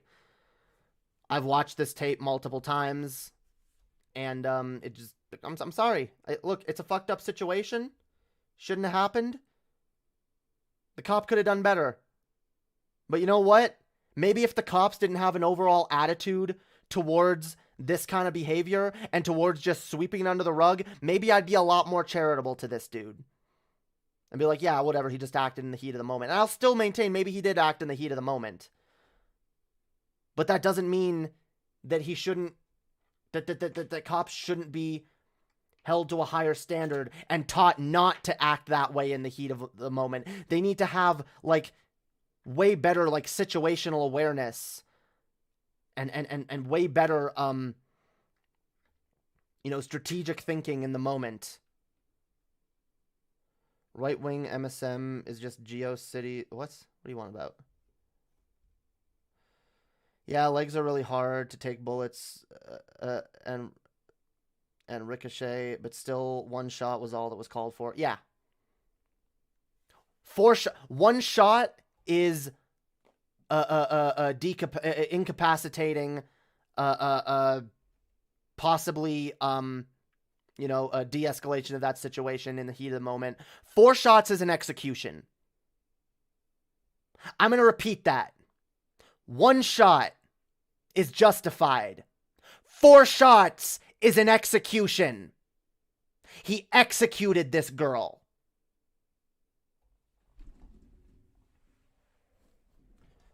A real cop would have fired 1 shot at her and then called an ambulance. Ran to her and tried to keep her breathing. That's what a hero would have done. A hero would have looked at this situation and be like, how do I save everybody possible? How do I walk away from this situation with the least death, the least pain, the least harm? But that's not the cop's goal in these situations, not ever. Or very rarely. I won't say not ever. There are decent cops out there, but you shoot her once and then try to save her life because she's still a human being no matter what she did. But to this cop, in that moment, her life was forfeit. She was a black person committing a violent act in the presence of cops. Her life was over. She deserved execution in the mind of that officer. Go fuck yourself. Anyway, I'm done with this. Yeah, the quartering is a hyperbolic fucking snowflake. And I'm pretty sure a fucking Nazi, or at least Nazi adjacent, okay? Definitely a white supremacist. Fuck that dude. I cannot stand that dude. Okay, let's move on. Let's move on, guys. Here, let's move on to something that is far more defensible. Or at least where my position will be far more defensible. The quartering is 100% a white supremacist. Oh yeah. We all know that. It was absolutely intended to kill. That's part of police training. They're taught to only shoot to kill, which is insanely scary and absolutely needs to change. Yeah. This is what the system is broken. We need accountability for individuals, and we need the system to be overhauled. Because it doesn't work. I'm back. Did you give the quartering a case of the poundering? The quarter poundering. Yeah, dude. Again, one shot is, you know, de-escalates the situation. One shot would have saved that other girl's life. 4 shots is an execution. Yes, he needs to be held accountable for executing someone without knowing the full even if he did know the full story, it's not police officers' job to execute. Their job should be bringing in criminals for the justice system. Let the court system handle it. He should have been trying to save her life. One shot and then run over and do some CPR or whatever. But we all know he viewed these people's lives as disposable. He probably would have shot more people if he had seen more knives or whatever.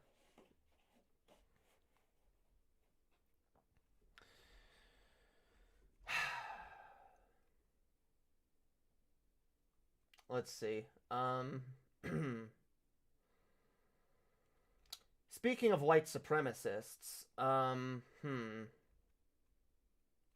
no, I can't. Okay, let's do this one. Oh my god. Why do I not have ad blocker on here anymore? Block ads. Okay. There we go. Oh, it's still whatever. Doesn't work for YouTube, I guess, but whatever. All right. Here we go. Tucker reacts to politicization of Derek's Chauvin trial. All right, let's watch. Ooh, Tucker looks mad, yo. He hasn't got the normal Tucker face on. It's slightly more it's slightly more contemptuous. He's damn that. Yeah, Tucker's mad, yo. Let's see.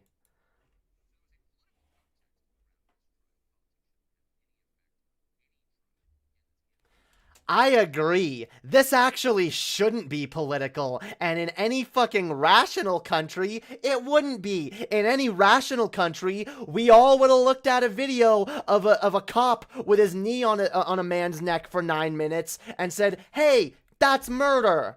But because of you motherfuckers politicizing this... Oh, no audio? God damn it. God damn it. I had the perfect... Okay, we'll do that again. Wait, did you guys not hear the rest of the quartering video while I was playing it? Was it muted for that too? Guys, someone tell me real quick. Here, we'll go back. So there was a political context around this trial. Politics shouldn't have any effect on any trial. Again. Yeah, like I said, no, it shouldn't. It shouldn't have any effect on the trial, and this shouldn't have been political, just like COVID shouldn't have been political, alright? None of this should be political. It's you fuckers that are making this political, because, again, in any rational country, we all would have seen a video of a cop with with his knee on a man's neck for 9 minutes, and then he died, and we all would have said, yeah, that's murder. And he would have fucking gone to jail. It's politicized because, quite frankly, of white supremacists like you. Pushing a narrative that every time a black person is killed by cops, it's justified. So, I'm sorry, Tucker, you made this political, not us. We just want justice. Again, that's antithetical to what justice is. But they did intrude at every level of this case. They intruded. You intruded. You fuckers intruded from the very beginning. Anytime a cop breaks the law, you fuckers make it political. Get the fuck out of here with that. Holy shit. I can't believe I'm already... He already... Like, 12 seconds in, and I'm already fucking furious at this video. Holy shit. We'll tell you how. After the verdict, Joe Biden declared that systemic racism is a stain on this country's soul. True. A jury in Minnesota found former Minneapolis police officer Derek Chauvin guilty on all counts in the murder of George Floyd last May. It was a murder in the full light of day. Yep. And it ripped the blinders off for the whole world to see. The systemic racism the Vice President just referred to. The systemic racism is a stain on our nation. By the way, I'm sorry to still be hung up on this. Anyone who says that Trump is better than Biden, go fuck, or the same as Biden, sorry, go fuck yourself. Go fuck yourself. Trump would have never in a million fucking years admitted to this. Not even a little bit. Trump would have been out here being like, oh, these protesters that showed up outside of the courthouse, they should have all been arrested. We need to tear gas them. They're impeding justice. Yeah. Biden and Trump are the same, guys. Sorry, I had to add that aside because it still fucking makes me furious that there are people out there who still defend that brain dead fucking position. Soul. The knee on the neck of justice for Black Americans. Enough of this senseless killings. Yep. Today's verdict is a step forward. It is. Everything Biden just said is true. And look, Biden is probably saying what he knows the country wants to hear. Fine, whatever. But everything he just said is true. What problem do you have with this, buddy? Oh, I know what problem you do, because you're a white supremacist and you hate when anyone draws attention to the white supremacy that you uphold with your fucking racist propaganda. Systemic racism, a term that neither Joe Biden nor anyone else who uses it has ever defined with any precision whatsoever. What? No, systemic racism. No one has ever. Wait, okay. You know what? I'm gonna pull up a definition. I'm not even gonna. I was just gonna go off the. What? Fucking damn it. Here, let's look up the actual. Actually, no. Before I do that, yeah, systemic racism is the ongoing effects that have a negative impact on the black community based on years of white supremacy and racism and the effects of slavery and segregation and redlining and ghettos. I mean, no one has ever defined it. You fucking idiot. Here, what do I, let's systemic racism. Definition. We'll do definition. All right. What is systemic racism? All right.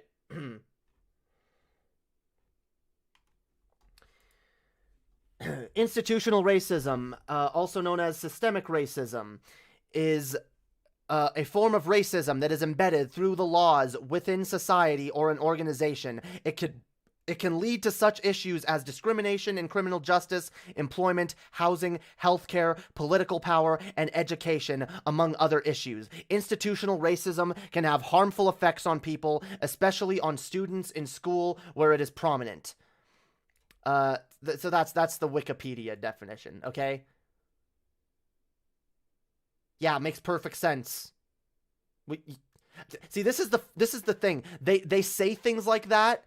Oh, no one even defines institutional racism. No one even knows what systemic racism means. They don't even tell you what it means. It's just vague. No, we tell you what it means. You just gotta listen.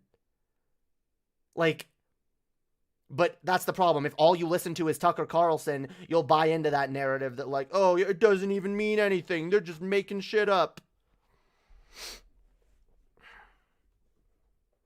There's lefties out there that can go into very deep detail onto every single effect of systemic racism. All right. Again, a system that Tucker props up himself, so of course he's going to deny its existence. But more striking is Biden's posture You'd think he'd be excited by this. Just this morning, as the jury was still deliberating, the President of the United States said he was praying for a guilty verdict. I'm praying the verdict is the right verdict, which is, I think it's overwhelming in my view. I wouldn't say that unless the jury was sequestered. Wait, is he literally doing the, what? Why isn't Biden happy? Why isn't he celebrating? Say, yay, guys, we won! We won! Maybe because we didn't. Maybe because the fact that it took what it took to get Derek Chauvin even in court, that it is indicative of the overall fucking problem. Like, what are you talking about? Tucker's acting as if, oh, well, what? See, you got the verdict you wanted, so you guys win. No, systemic racism is not over. The police, the systemic white supremacist roots of the police departments have not been taken care of yet. I'm sorry, it's not over. We have a lot of fight ahead of us in order to address this institutional racism problem. Absolutely. Why would Biden be happy? Why would he be celebrating now? This is still a problem. It's still happening literally to this day. And you're going to act like one guilty verdict means anything? Again, after what we had to do to get that guilty verdict? Go blow it out your ass. Now, not hear me say that. When was the last time a sitting president weighed in on a jury decision before it was made? Answer. Irrelevant? Sir, never. Irrelevant. What are you who cares? This is of national importance. The entire country's eyes are on this. Dude, literally, me and all my fucking stoner friends literally forgot that it was 420 because we were so focused on this trial, on this verdict. What are you talking about? Everyone was paying attention to it. Of course he was gonna weigh in. And I'm glad he did. I'm glad he's at least performatively standing with us on these issues. Again, a hell of a lot better than Trump's "when the looting starts, the shooting starts. Tear gas them. Send armored soldiers in. SWAT the motherfuckers." Like, at least Biden is being at least a little proactive on this. Like, holy fuck. The White House was asked about this just a few hours later and pretended that Joe Biden hadn't actually said what he actually said. What? You're not able to clarify what is overwhelming, the evidence, the case presented by the prosecution? We're not going to get ahead of the outcome. I expect when there is a verdict, he will have more to say. The president has talked about the importance of an independent judiciary. Why is it appropriate for him to weigh in on the verdict, even though the jury is loaded? I don't think he would see it as weighing in on the verdict. He was conveying what many people are feeling across the country. Yep. Yeah, he was just conveying what many people were feeling. Yeah, He wasn't exactly. weighing in as the single most powerful man in the world. He was giving his opinion. He was fucking, fuck you, dude. What are you trying to imply? Like, do you think he actually like affected the verdict in any way? Like, the jury had no access to his speech. Like, my God, again, this is of national importance. Everyone was paying attention to this. Like, what? Of course he's gonna weigh in. This has major, far-reaching implications. Okay? I'm sorry, the white supremacy needs to stop. I'm sorry, police brutality needs to stop. Cops need to be held accountable. And the president on the... I mean, and by the way, fuck you, because Trump weighed in on this. He absolutely weighed in on this. He had the exact opposite opinion, but he did weigh in on this. He didn't weigh in on the verdict, but that's how he, by the way, got around that. Because I almost bet you that Tucker was going to say, like, oh, why is the president even talking about this sort of thing? You know, why is he getting involved? And then realize, oh, wait, Trump got involved too and said shit. Why is the president weighing in on a verdict? The entire country was weighing in on a verdict. You people were weighing in on the verdict, being like, oh, of course he's innocent and he needs to be pronounced innocent. Everyone had an opinion. Of course Biden's gonna say something. Holy fuck. I cannot stand Tucker. He is so dishonest. He is so responsible for the dishonesty of right-wingers in this country. It's mind-blowing. On a jury. This man is dangerous. Make no mistake, guys. This man is dangerous. I know he tries to give you the, like, oh, I'm the reasonable dad. He tries to give you, like, the reasonable dad vibes. Like, oh, look, hey, you can come to me with that. Hey, I'm just a smart guy. I'm just a, you know, hey, I'm just talking about, I'm just concerned about the well-being of this country. Yeah, sure you are, bitch. No, this man is concerned with, this man is concerned with keeping this country under the boot of authoritarianism at all costs. Make no fucking mistake. Verdict that hadn't been reached yet. He didn't say what you saw him say. If that sounds like a familiar defense, it's exactly what Maxine Waters and her defense. Yeah, he's also trying to say that, like, oh, he changed his position, or he didn't explain what he meant. He said what he meant. I love the, like, after, oh, look at them dodging this later. Like he showed his press secretary or whatever. I was like, yeah, fuck you, dude. Like, Biden said what he said. He meant what he said. Like, what more do you want from him? He's not trying to sway the verdict one way or another. He's giving his fucking opinion. He has every right to. He's the president of the United States, okay? Get out of here. If Trump was doing this same thing, you'd all be praising him and saying how fucking based it is. You fucking know you would. You fucking liar.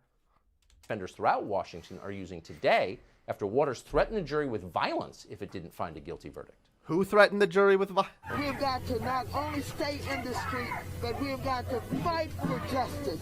But I am very hopeful. I agree with that, by the way. Yup. Get out in the streets and fight for justice. That's not threatening violence. Like, get the fuck... These fucking dishonest fucking right-wingers. Oh my god, dude. I fucking hate it. I hate it. Like, they will twist everyone's words. Like, anything they can to fit their narrative. They're so fucking weaselly. I hate it. Oh my god. And I hope that we're going to get a verdict that will say guilty, guilty, guilty. I don't know whether it's in the first degree, but as far as I'm concerned, it's first degree murder. Well, we got to stay on the street, and we've got to get more active. We've got to get more confrontational. We've got to make sure that they know that we mean business. That's not a threat of violence, by the way. See, this is why I caution lefties to pay a lot of attention to optics and how we word things. Because even if you word things as best as you possibly can, they will still try to twist your words and say that you're saying something you're not saying. And we need to all be very fucking vigilant of this, because... This is Tucker Carlson's base hears this, they watch this clip, and they say, yeah, see, she is threatening violence. Didn't threaten violence once. She said we got to get more confrontational. You can be confrontational without being violent. You can be confrontational without getting violent. Maybe she should have iterated here, hey guys, peaceful protesting, of course. But yeah, we gotta... You can confront someone in a non-violent way. Like, what is she talking about? So there's a reason police were all over the streets in cities across the country last night, and it's that. No, it's because they're pussies. And it's because they want to, like, be antagonistic towards regular people exercising their First Amendment right to protest peacefully. The fuck out of here, you liar. Threat of violence. And no threats of violence. You're lying. Holy Maxine Waters threatened violence before the jury had even begun to consider the facts of the case. She literally didn't. That's so far over the line that we read some Democrats were shocked by it, and yet no one condemned it. That includes the president, and it includes the most powerful people in the Democratic Party, Speaker of the House, Nancy Pelosi, Steny Hoyer of Maryland. They came out in support of Maxine Waters. And then... Hell yeah, Maxine Waters is based. Again, guys, we can give the most non-threatening, non-violent rhetoric we possibly can. It doesn't matter. It doesn't matter. They're going to call us insurrectionaries and terrorists and you know, violent Antifa thugs. A group of people fucking exercising their right to protest. And saying, no, we are going to march, we are going to fight, we are going to keep standing up for what we believe. And these dishonest fucks go, but the violence, they're threatening violence, when they are the ones to actually threaten violence constantly. Like, every 5 minutes some right-winger is threatening violence. Oh, if these BLM people fucking get their way, oh, we're gonna have to have a race war. There's gonna be a race war. We're gonna have to fight these people. Oh, if socialists take over this country, we're gonna have to get our guns and fight.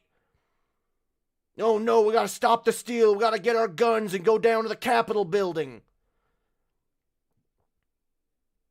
They will do whatever the fuck. This is why it is so important that we are so careful the way we portray ourselves optically during these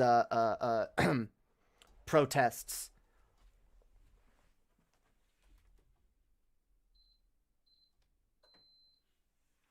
Sorry. Not only do we have to be as peaceful and as lawful as we can, but we have to reiterate time and time again that we mean to cause no violence. We are not here to, like, you know, burn shit down. We're here to march for justice. Because they will, these people are so dishonest, they will take everything and anything out of context and use whatever they can as ammunition against us to try to smear us and make us look bad. And we can't buy into it, guys. We can't buy into it, and we can't give them shit that they can use to make other people buy into it. And state media, literally state media, public broadcasting system, came out today with an explanation at the White House press briefing. Watch this propagandist explain what Maxine Waters really meant. I find it super ironic that Tucker is calling her a propagandist. Say, oh yes, here's the propaganda about what she really meant. When she said what she meant. She said we need to get confrontational. She said we need to stand up and fight. At no point did she imply any threats of violence. None.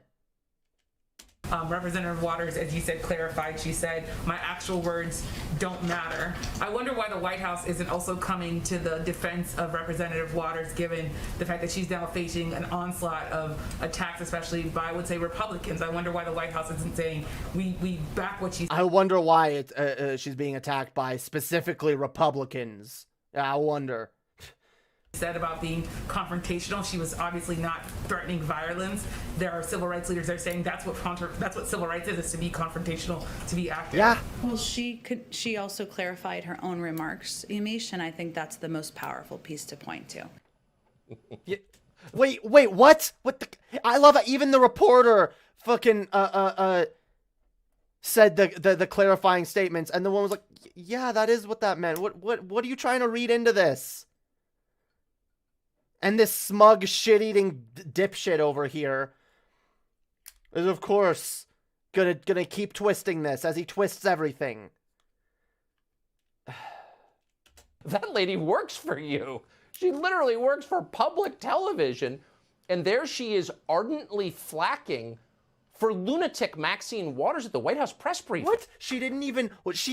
I love how he calls this propaganda. She didn't even go into detail to defend what Maxine Waters said. She literally just agreed with the reporter's summation of Maxine Waters' own defense. And this woman said, well, yeah, of course that's what she meant. How is that propaganda? Again, these people are so dishonest and they project so hard. He is the propagandist. Tucker Carlson is the propagandist. Tucker Carlson spreads lies, outright misinformation, and passes it off as news. Tucker Carlson should not have a platform. But yet a massive chunk of this country listens to him.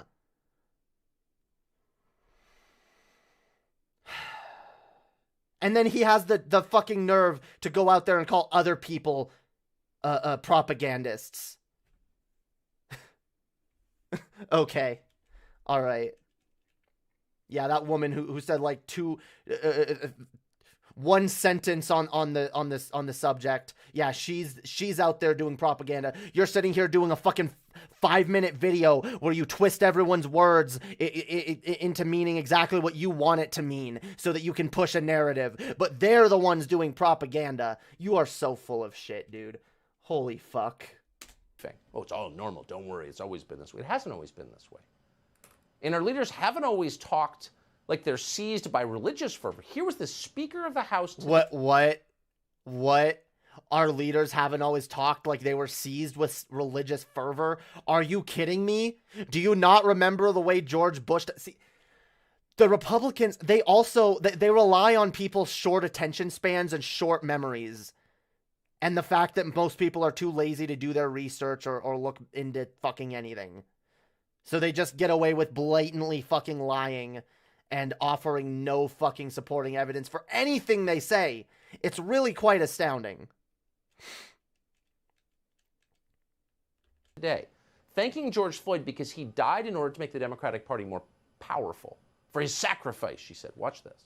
What? Thank you, George Floyd, for sacrificing your life for justice. Because of you, and because of thousands, millions of people around the world who came out for justice, your name will always be synonymous with justice. By the way, I agree this is really tone deaf. I think this was a tone deaf as fuck speech for Pelosi to give.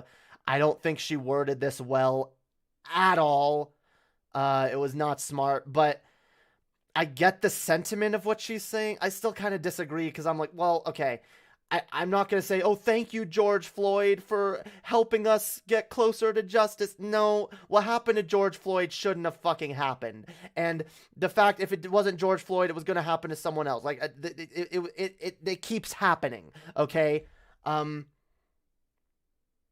We should be apologizing to George Floyd and his family for this having to be the catalyst for this. And yeah, it's really tone deaf. Just like, thank you for being the one that caused it. No. Sorry that this wasn't addressed sooner is what should have been said, okay? Yeah, I don't agree with what Pelosi said here at all, but I also don't agree with Tucker's characterization of what she said, because it's also dishonest. Unless we can change the law, this will be an episode. We change the law, we're going down a different path altogether. Holy fuck. Pelosi's not a good speaker, is she? Ironic, given that she's been Speaker of the House for years now. But she is, oh my God, she is not good at speaking. She is not good at forming her thoughts and ideas. I mean, I'm not always the greatest at that either, but I'm a hell of a lot better than she is. Like, holy fuck.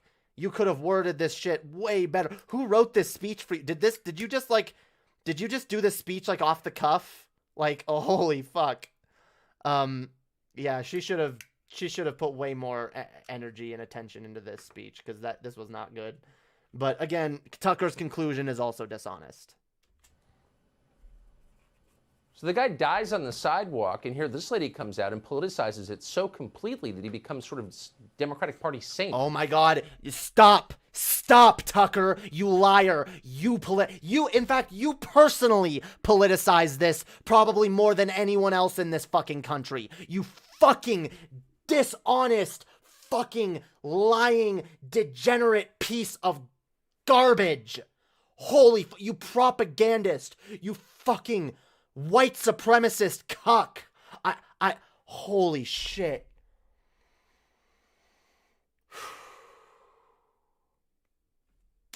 Thank you for your sacrifice. This is grotesque. It's a cult, obviously. It's a cult. Yeah, and your side isn't? Get the fuck out of here, dude. Again, yo, all these people can do is project. They have nothing, dude. They have nothing but lies, propaganda, and projection. Oh, I hate Tucker. I really fucking hate Tucker. Okay. Chess sent me a shit ton more videos to go over on stream, but you know what? I'm tired. And I put a lot of energy into those 2 videos, so I'm gonna chill with you guys for a little bit before we end the show. Fuck Tucker. Tucker sucks. You know, I need a... Guys, does anyone out there know how to make a fucking soundboard? I need help. Like, I need a soundboard so I can, like, do drops of, like, different audio drops. So can someone... If someone is able to help me with that shit, I don't even know... Like, it's hard to, like, Google even, like, how to make a soundboard because all it does is show you, like a literal soundboard, like... You know, for like audio equipment. I really need to like properly make a soundboard so I can press buttons and make audio drops happen, and so I can save different audio drops and add them to my soundboard whenever I want. If someone out there knows how to do that, please hit me up. I really... Swegta was supposed to help me with this like a year ago, and then we kept putting it off, and then Swegta's just been like out of commission for a while, so I need someone to help me with this. I mean, if you want to be bootleg about it, you can just make a bunch of clips into MP3s and then queue them up as a win map. No, I need like buttons that I can press, yo. I know there's ways to do this, okay? I know it exists. There has to be someone in my audience or in Underhaven's audience that can help me with this. We had one. Swegta had a fucking soundboard that we used. Like, I really want to... You just click on them in the playlist? Yeah, no, I feel like there's better ways to do it, yeah. I gotta figure out a better way to do it.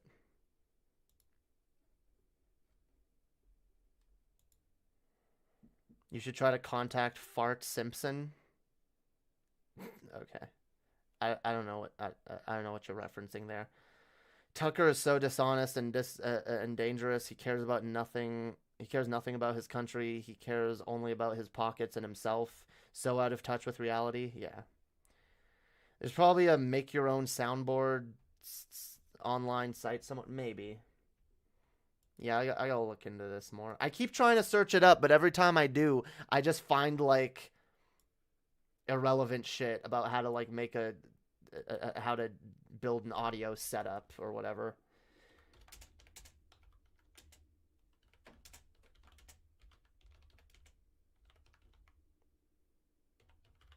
I'm also terrible at wording shit for Google.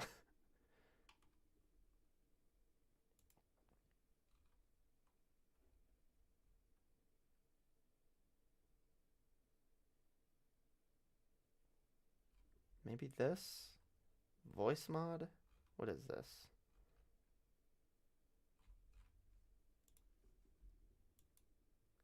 The only reason I ask is because, like, the shit...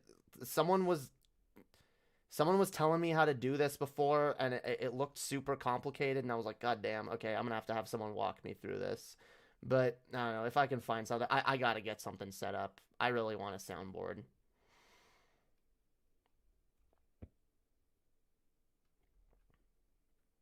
Yeah, because I want to do the George Carlin. Fuck Tucker. Tucker sucks. For every time Tucker Carlson comes up. Yeah.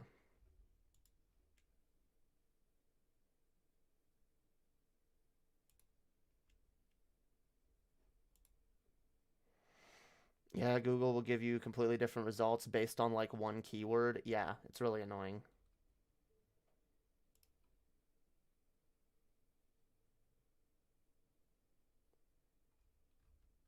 Yeah, I don't think this program I found is the right thing. Okay, whatever. I'll look into it more later. Anyway, I think we just need to find the Infinity Stones and just snap the bat away. Yeah. If only. If only, yo.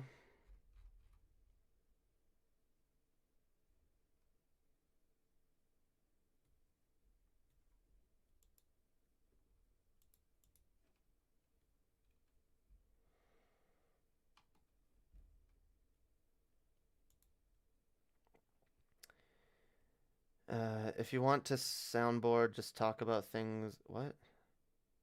If you want to sound bored, just talk about things you don't care about. But, ha, I get it. Sound bored.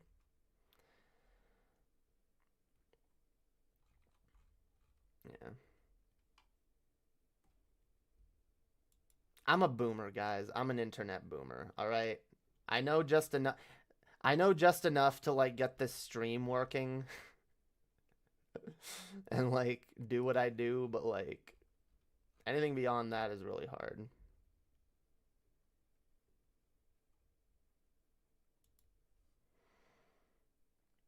Okay, I'm glad the delay didn't ruin my pun. Yeah. Now is a good pun. What? Ah, whatever. I'll look into this later.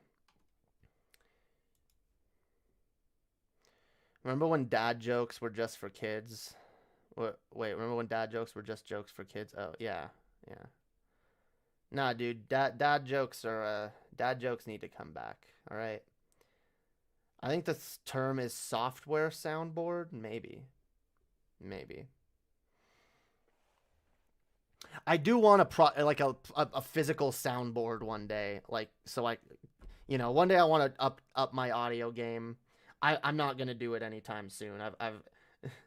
I've got it's not really worth it for what I'm doing with this channel right now, but as it gets bigger, I do want to get like a proper audio setup, a physical soundboard, XLR mics and everything. But oh yeah, for now this is a dope setup. And again, thank you to Jay Nova who sent me this fucking mic off my Amazon wishlist, yo. Really fucking helps. Do I sound better, y'all? Do I sound better than usual? It's kind of this mic might take some breaking in before it'll sound perfect. I own 3 XLR mics. Damn. Well. Yes. Well, dope. This mic is already a lot better. It gives me so much less problems than my old one. Fucking piece of garbage. I don't want to get rid of this one though because Chess wants to use it so we can have like a multi-mic setup. But yeah.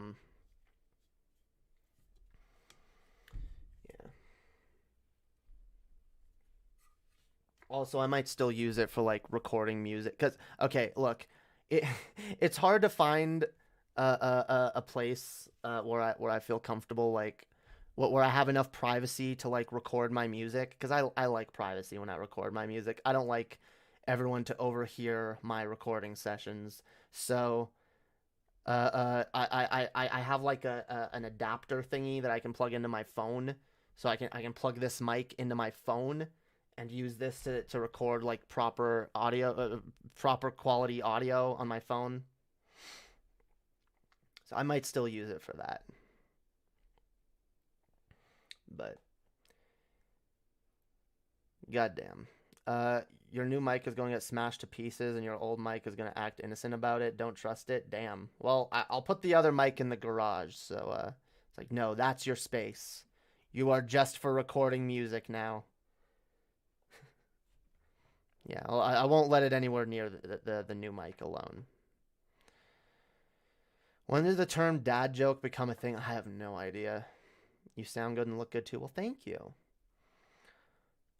Eventually end up in a red spaceship tube studio like Bro Rogan. Sure. what I want to do next is get a bunch of those sound dampening foam pads to like put like all over the wall. I want to get one of those eventually, or a bunch of those, so that the echo in here goes away, and so that the sound that I make in this room doesn't travel outside of it as easily. Yeah. Something I've got to invest in eventually. Microphones are really territorial. Why do you think they make that screeching noise near speakers? It wards off competition. I love you, Rose Black. Yes, it's not feedback or anything. There's what are feedback loops? What are you talking about? No, it's they're territorial, yo. Just slather hamburger on the walls. Hamburger is an excellent sound absorber. Yeah, I don't know about that. You can get the same effect with heavy drapes. Well, I don't have heavy drapes. The only problem is, like, we don't own this place, and we're not going to be living here permanently. So I don't want to get, like, if I get, like, sound dampening things, I want them to be ones that I can take off of the wall easily. I don't want to, like, use spray adhesive or anything that's going to, like, permanently fuck up the walls when I try to remove them. So Rogan's studio looks ridiculous. I haven't seen Rogan's studio in a while, but yeah, I don't really care. Fuck Rogan. Joe Rogan is Joe Rogan is an idiot with no positions of his own. Yeah.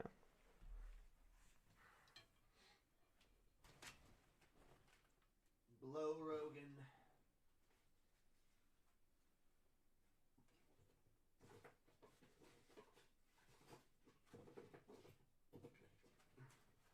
Blow it out your ass, Rogan. Blow it out your motherfucking ass.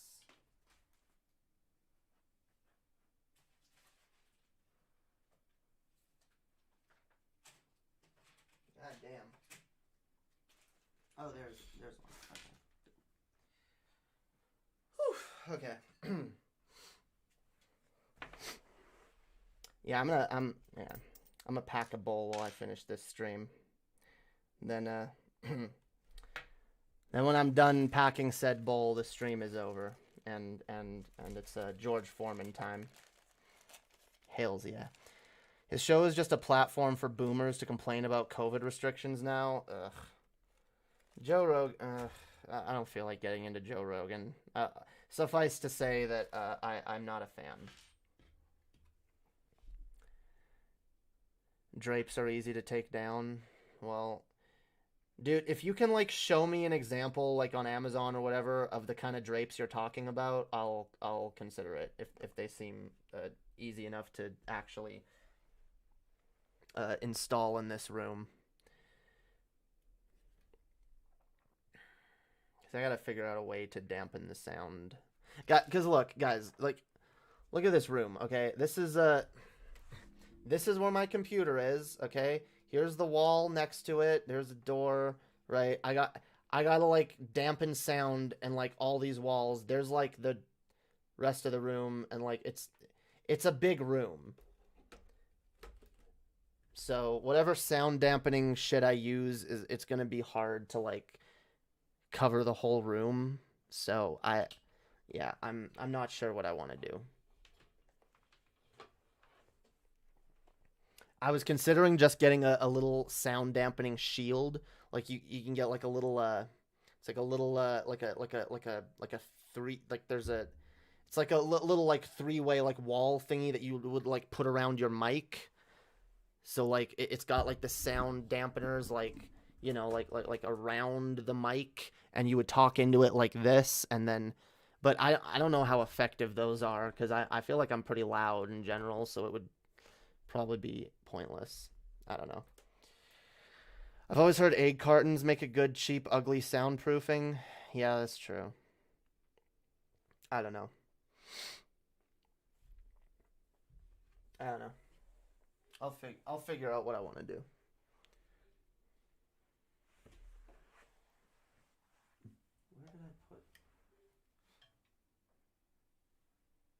Where'd I put my shit, yo?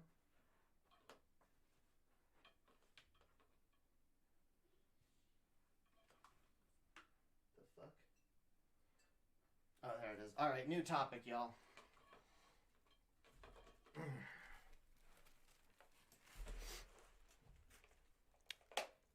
Jamie, I don't see a trampoline on your Amazon wish list. A trampoline. I could probably put a trampoline on my Amazon wish list. Trampoline would be dope. I don't know where I'd put it.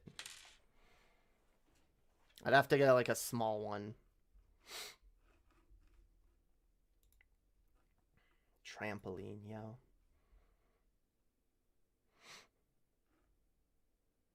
I sent you a very cheap solution. Okay. I'll take a look at it.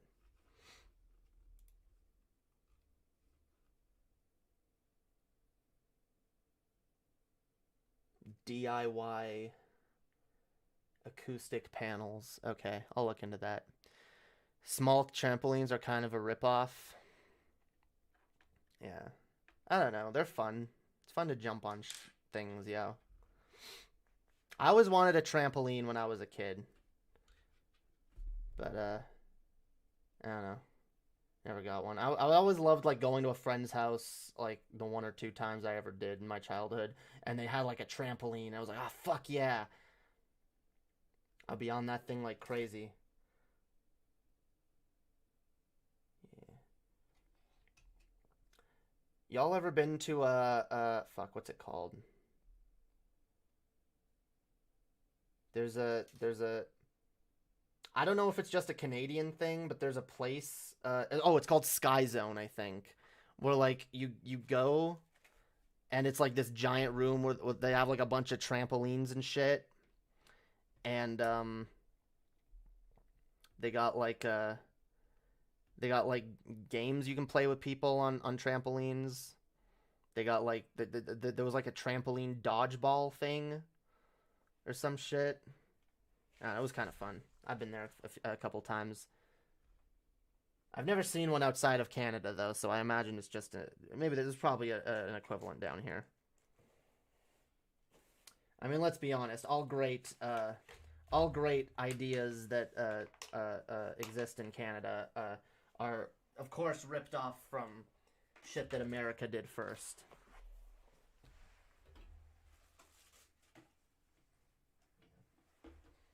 Canada's not an original country.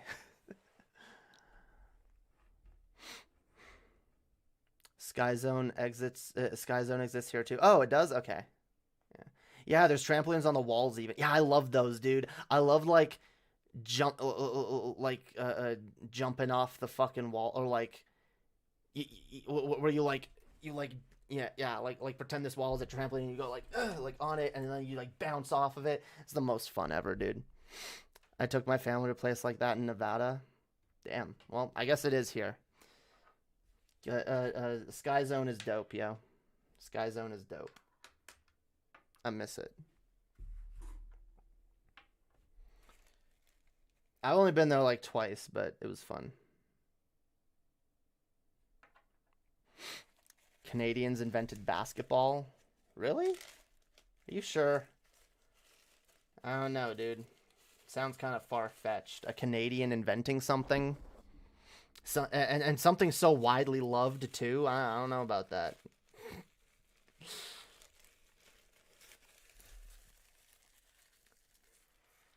The leg snapper? Yeah, dude. The leg snapper.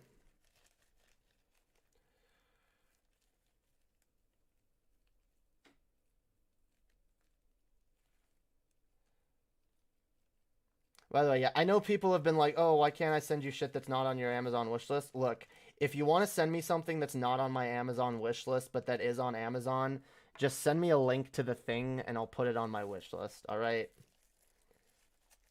I'm not giving out my address so people can just mail me shit. I know people have asked that before, but it's just like, yeah, no, we'll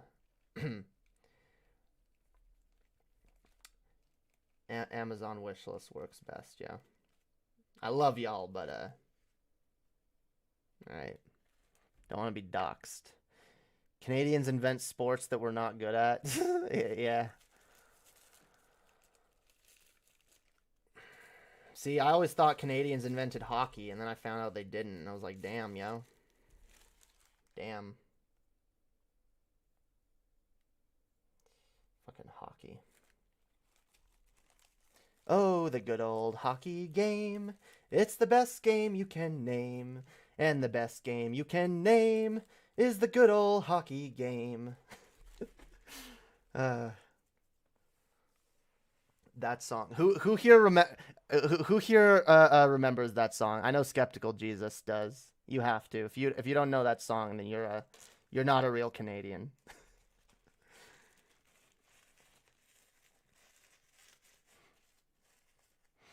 Did you at least invent poutine? I don't know. I feel like poutine, it feels more like a French thing. I don't know. Maybe. Dude, look, all I'm saying is Canuckistan fucking sucks, okay? America #1. The day will come when I can send Jamie a handwritten letter. Yeah, dude. A handwritten letter. That's like, it's just so pointless. Not like 100%. Yeah, of course. Every Canadian knows that song. The Hockey Night in... Well, the old Hockey Night in Canada theme. They don't even use that anymore. They haven't used that for years. At least as far as I know. Because when I was a kid, I remember it being a thing that wasn't used anymore. Unless they ever brought it back. I'll send you a letter written hand. Just a hand with a J on it. Damn. I don't even like hockey, but I know that... Oh, of course. Yeah, I don't like hockey either, but... I heard that song recently again because I was listening to... I was watching... Skeptical Jesus. Please tell me you know of Corner Gas. Please tell me you're a fan of Corner Gas. Not enough people like that show, and it's like... I feel like it's a hard show to get people into because people are like, what's this weird Canadian shit? And I'm like, no, dude, it's really funny. Like, it can be, it's really wholesome at times, but like, it's fucking funny. It's not even that wholesome. It's just, it's whatever. It's family friendly for the most part, but like, it's a fucking, I love that show. And yeah, I was watching an episode and like, they started playing that song. I was like, that brings back memories, dude. I've never been a hockey fan, but like that song brought back so many memories. Hockey can get nuts. I've seen a fight right at the start of a hockey game. Puck dropped, gloves came off. Yeah, dude. Yeah, it was actually a decent sitcom. It was. That show doesn't get enough fucking love, yo.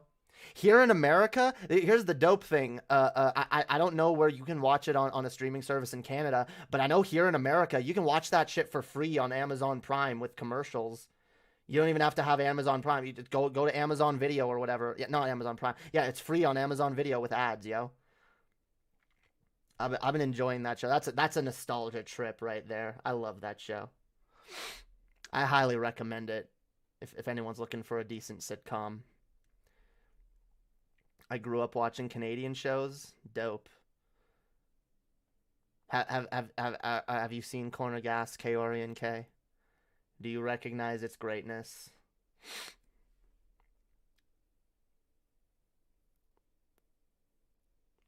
I watch sports for the yelling, fighting, and injuries. See, when I was a kid, I was never all that interested in hockey, but my dad was like desperate to get me into hockey. And I don't know the same things you don't know. I love that show, yo. I love it. It's brilliant.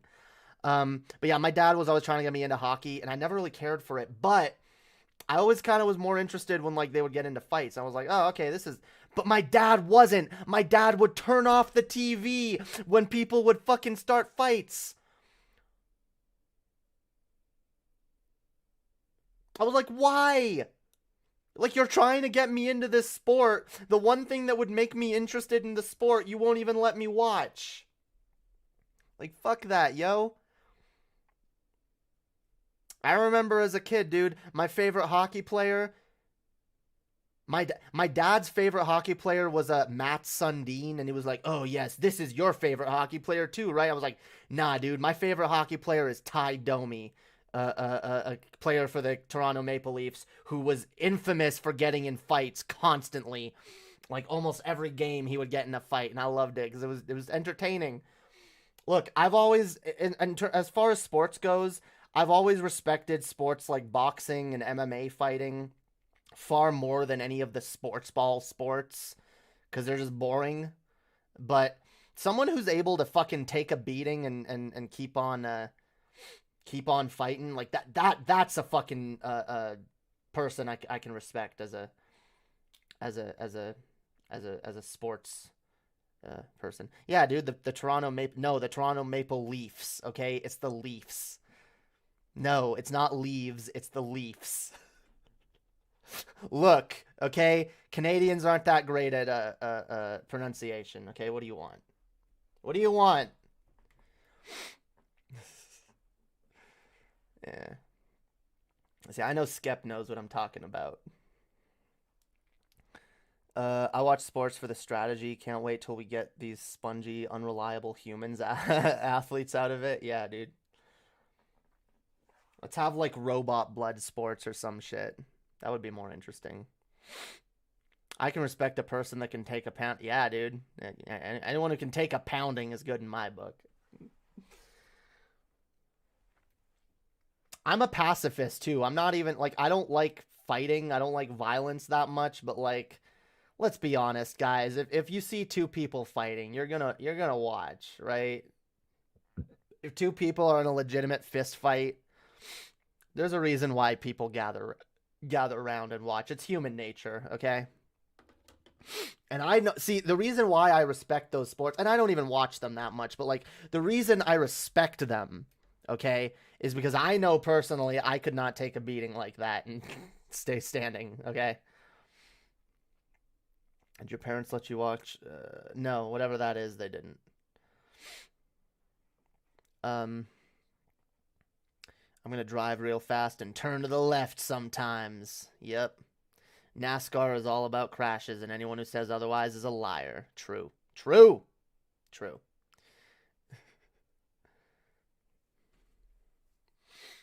I mean, look, NASCAR doesn't. Look, I will admit this. I'm not a sports person, but like all sports require some skill. Like that's what. Look, dude. Like LeBron James. I've seen him dunk a basketball. I've seen him do some sick fucking plays. I don't watch the sport, but if you show me a video of a basketball player doing something impressive enough, I'll be like, damn, yo, yeah, that's impressive. Yeah, mad respect. Yeah, mad respect to. Yeah, by the way, yeah, fuck the quartering. Like, oh, fuck LeBron James. Oh, what an idiot. Nah, LeBron James is a fucking. He's a talented dude. All right. Again, it's not my type of entertainment, but I can recognize that it requires a lot of skill and talent. It's a very popular circus in Canada that has influenced American marching. You mean Cirque does? Oh, Cirque does. Okay, I always get confused when I see that word written. Yeah, no, my parents were not a fan of that. I think something having to do with it being a little too queer for their liking. But yeah. I remember specifically my mother saying that it was, or no, my father saying that it was sinful. Yeah. Actually, I think my mother had like some passing interest towards it, but like my father was like, oh, it's sinful. Sinful. Everything's sinful, okay?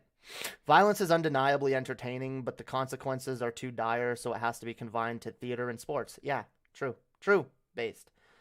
The definition of sport is so watered down at this point, it's just anything that's reasonably difficult that can be competed over. That's most things if you set your mind to it. I mean, I was a dancer, and I viewed that as a sport. Although I never got competitive with it. My parents didn't let us do competitive dancing. But yeah, I was a ballet dancer, and yeah, it's a sport. It's fucking hard, yo. It's fucking hard. Takes a lot of work, a lot of practice, a lot of skill. A lot of guys, a lot of fat guys on the couch Oh, lots of fat guys on the couch takes on LeBron's level of athleticism going around. Yeah, yeah. Oh, pass me that. Oh, pass me that pie over there. Yeah. I just think LeBron James is kind of lame. He's also an idiot because I disagree with him, but he's also lame, yo. He's not even that impressive. Yeah, get out of here. Fuck you. Again, I hate sports. I don't find them entertaining in the slightest, but I can look at LeBron James dunking a fucking basketball and be like, hell yeah, yo. Hell yeah. It requires some fucking effort, some skill. Mad respect. Pro wrestling, I miss being good. Yeah. I've seen, like, clips of pro wrestling from when it was good. I've never been, like, into it, but there's definitely some entertaining shit if you go to, like, old WWE shit.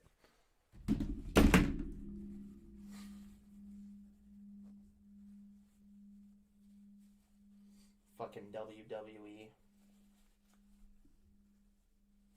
Fucking garbage now.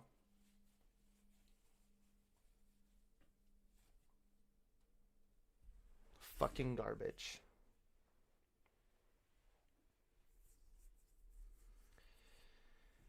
Anyway, it's probably about time to wrap this stream up, yo. Now I watch finishers and people botching moves. Yeah. It's probably more entertaining than the WWE now. I don't know, pro wrestling. I don't know if pro wrestling was actually ever good. I was just young enough to enjoy it. Maybe. I don't know.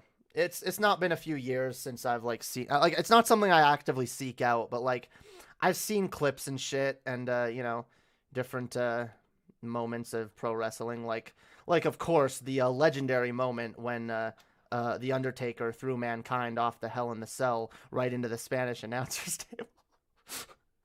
That was obviously legendary. Anyway, yeah, I'm gonna wrap this up. Yeah, everyone like the stream before you go. Become a patron if you can. Only $2 a month really fucking helps me out with all that shit. If you feel like you know, sending me something on my Amazon wish list and watching me open it on stream and returning the favor with plenty of verbal fellatio, feel free to do so. Also, check out my Twitter, join my Discord, subscribe to Underhaven, join the Underhaven Discord, do all of that shit. There's all the socials, all the social medias. You can look at them down in the fucking description. The links take you places where you can do things, do all the things, or don't. I'm just glad that you guys chill with me, and I'm glad you guys stuck around this long. Thank you for watching. Thank you for all the likes, all the thumbs up, all the support. I love each and every one of you. You are all beautiful people, and I hope you have an amazing rest of your evening. Until next time, peace out, y'all.